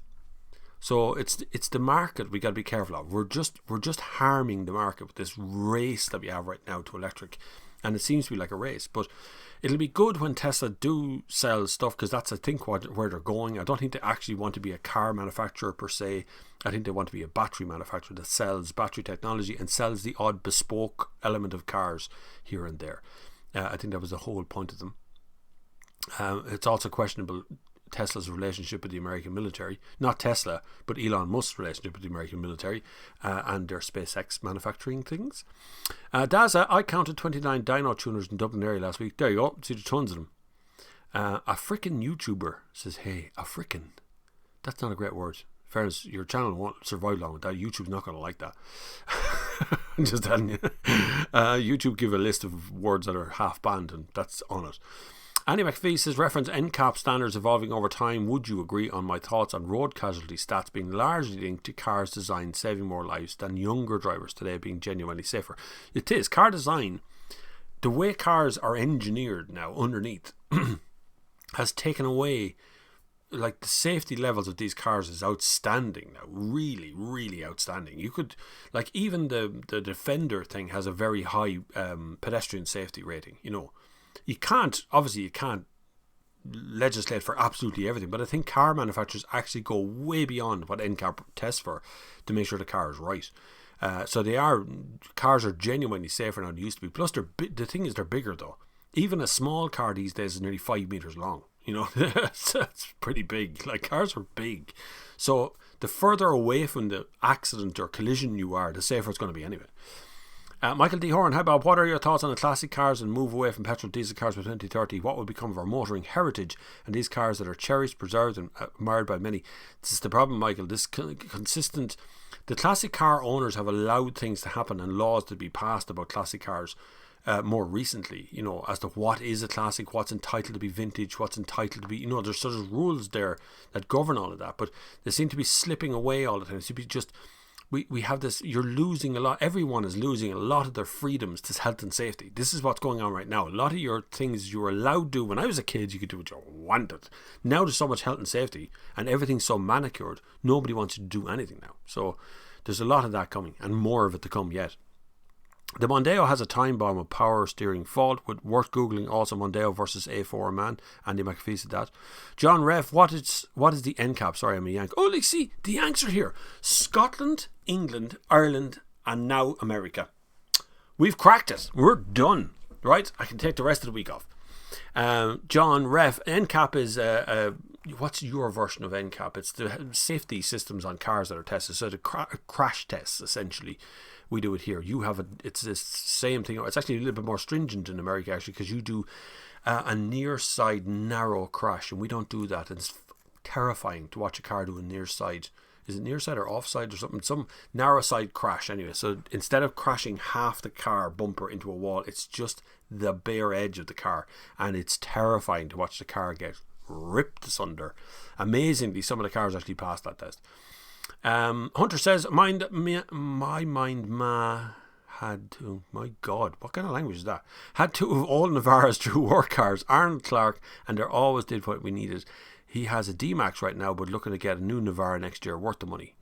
I don't think Navara's worth the money, no. I just don't. I think there's so much choice in that off-road, like Ford Rangers and all that sort of stuff, and the engines are nearly all the same now. Like, a lot of those engines went from being 3.2 to 2 litre, and the same for Navara. They went all down to 2 litre to get past the emissions, but I don't think that Navara is up there. I've had a lot of complaints about Navara, and not me particularly, but people emailing me. Wayne Follis says, Bob, when you reviewed the CX-30, you said the touchscreen annoyed you because it was not a touchscreen. Have you changed your mind on touchscreens now? It has for everything. No, I still hate touchscreens. I think touchscreens are awful things. But I don't like the Audi version of the touchscreen, which is the control wheel. You know, the wheel in the middle. That doesn't work for me either. That's nearly as bad. Particularly because we use things like Apple CarPlay. Now, if CarPlay is standard in a car, or Google, what's the Google version of it? The Android Auto. If they're standard in a car, then that should be standard. They should all look the same, but they don't. They compress it onto one side and the other side of the screen, a little bit here, a little bit there. So touchscreens are fine for the familiar things, but for things like heating controls, volume controls, they have to be out on a proper knob somewhere. Somewhere that's easy, because you infinitely adjust the knob. You can infinitely do it 1/2 a degree at a time if you want. So easy. But on a touchscreen, you're going, bang, am I touching the actual screen or not? You know, it's hard to tell. Andy McPhee says, the old Top Gear died at death and shut down. Fifth Gear launched with half of the last TG percent. That's true, yeah. And a successful new TG relaunched as a carbon copy of the successful Fifth Gear in 2002, but evolved. Yeah, then Clarkson got in and launched his version of it, and that's the one we all know now is one that Clarkson fronted. But before that, we had Pulling a Woolard, as Mr. Woolard was on it, putting his foot on the front of a bumper. Which still exists today if you're old enough. John Raff, Adrian Nelson, American. I play second base for the Yankees. What's going on? This is brilliant. Michael D. Horn, would be a pity to see them hit away to have convert them to electric motor. That's terrifying. When I see a good, decent car that had a lovely big like V6 or V8 and somebody goes, yay, look what I did. I made it electric. And you go, lunatic, what are you doing? Half the part of the car was bleeding noise of it. If it had a crap engine to begin with, that's fine. Like if it was a no diesel, you could just stick a battery and away you go. That's brilliant. But that's it. That's as far as don't be messing with the old cars, for God's sake. Leave them alone. Heritage is good. You know, nostalgia is going to be brilliant. In 10, 15 years' time, you're going to wish that people held on to an old Ford Fiesta that sounds like a Hoover. What's going to happen to petrol stations when new cars are electric only? Many struggle to make money now as fuel sales fall, and won't be long before many of them have to cease trading. Petrol stations, in fairness, make most of their money from food. They haven't been making money from petrol and diesel for quite some time. Most of them make more money by selling coffee than they do from selling petrol. But there is still no legislation in place that forces a petrol station to put in an electric charge point when they're being built, which is why a lot of petrol stations that have been built over the last 4 years don't have a charge point. Not one. The newest one we have here, Portlaoise Plaza, has put in 2 charge points. Both of them fast chargers. So there's no slow chargers at this brand new petrol station. Doesn't have a bank of slow chargers. When I say slow, I mean not the 150 kilowatt thing that's up there, not the 50 kilowatt, 22 kilowatt or 7.5. None of those exist in that petrol station, and so we're still in the same position where we now have a fast charger. Great, but there's no way of just plugging in and staying there for like a couple of hours and charging normally. The petrol stations need to build a high-speed electric charge and keep doing the same service, except now people 20-30 minutes and shop at store and spend money. But the thing is, John Raff, electric car owners don't really use fast chargers. Electric car owners will always tell you that you charge at home, it's the cheapest rate. And I'm the same. I'd be the very same. I have a home charger here that I can charge a car. It's sitting downstairs, and whenever I get a press car, I try not to use the fast chargers. because it costs money to fast charge. So I'll fast charge once in a while. If I'm reviewing the car like the ID4, I started at the fast charger because I want to see how it works. So I'll go and test it, but generally speaking, most electric car owners charge at home, which means it's not an income. If you go over to Junction 14 on the N7, he has a fast charger there for years. I don't think he's ever made a penny out of it, and it's reduced down to one charger now, just the 50 kilowatt one. And there's very, very rarely anybody at it. It's a weird system. It's not quite working out like it's supposed to work out. Put it that way. Aman says, I love diesel brake cars and also love loud sound of pops and bangs. Can I make them happen by anyhow in a diesel car, or just need to forget about the pops? You can get a speaker to go into your car. A fella contacted me, wanted to do a video of a speaker thing that goes in underneath your car. You can control by remote control. You make it sound like a V8 even if it's electric. So yeah, I suppose you could if you really wanted to. I don't think it'd be a really good idea, but be interesting to do. Ladies and gentlemen, we have made it to the end of the Sunday service. Would you believe we have done over 2 hours? 2 hours and 15 minutes. We're good this week. Next week I'll be putting up a couple of videos, at least 2 during the week, maybe even 3. And we'll be back again for the Sunday service next Sunday, right? So this day a week we'll be back here again. So put a reminder in your calendar to join us again on the Sunday service. We should be back now for the autumn winter run, and it'll be absolutely brilliant. You know, this is the way this whole channel tends to go. We're growing fast. If you can find me over on TikTok, you can find me there. Twitter, Instagram is there as well. But please, if you can support the channel in some way, not just direct contributions, you can do it through Patreon, you can do it through channel memberships, PayPal, all those ways. A great way to support channel is also sign up with Noah, who is a news over audio, which is right down below. Click on that, you get a 50% discount, and I still get paid, and you get a year's worth of news over audio, which is absolutely brilliant. Great system, worth checking out.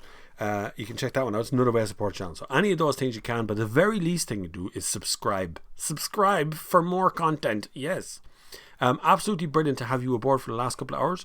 Lovely to have your company. Enjoy what's left of the weekend, and enjoy the rest of this week that's coming as well. Hopefully we won't all be stuck on lockdown as the numbers continue to increase. But if we do get stuck on lockdown, never fear. We'll be back with the Sunday service to make sure that we can keep you entertained for as long as possible. Thank you very much for joining me, and until the next time, I will see you on the far side.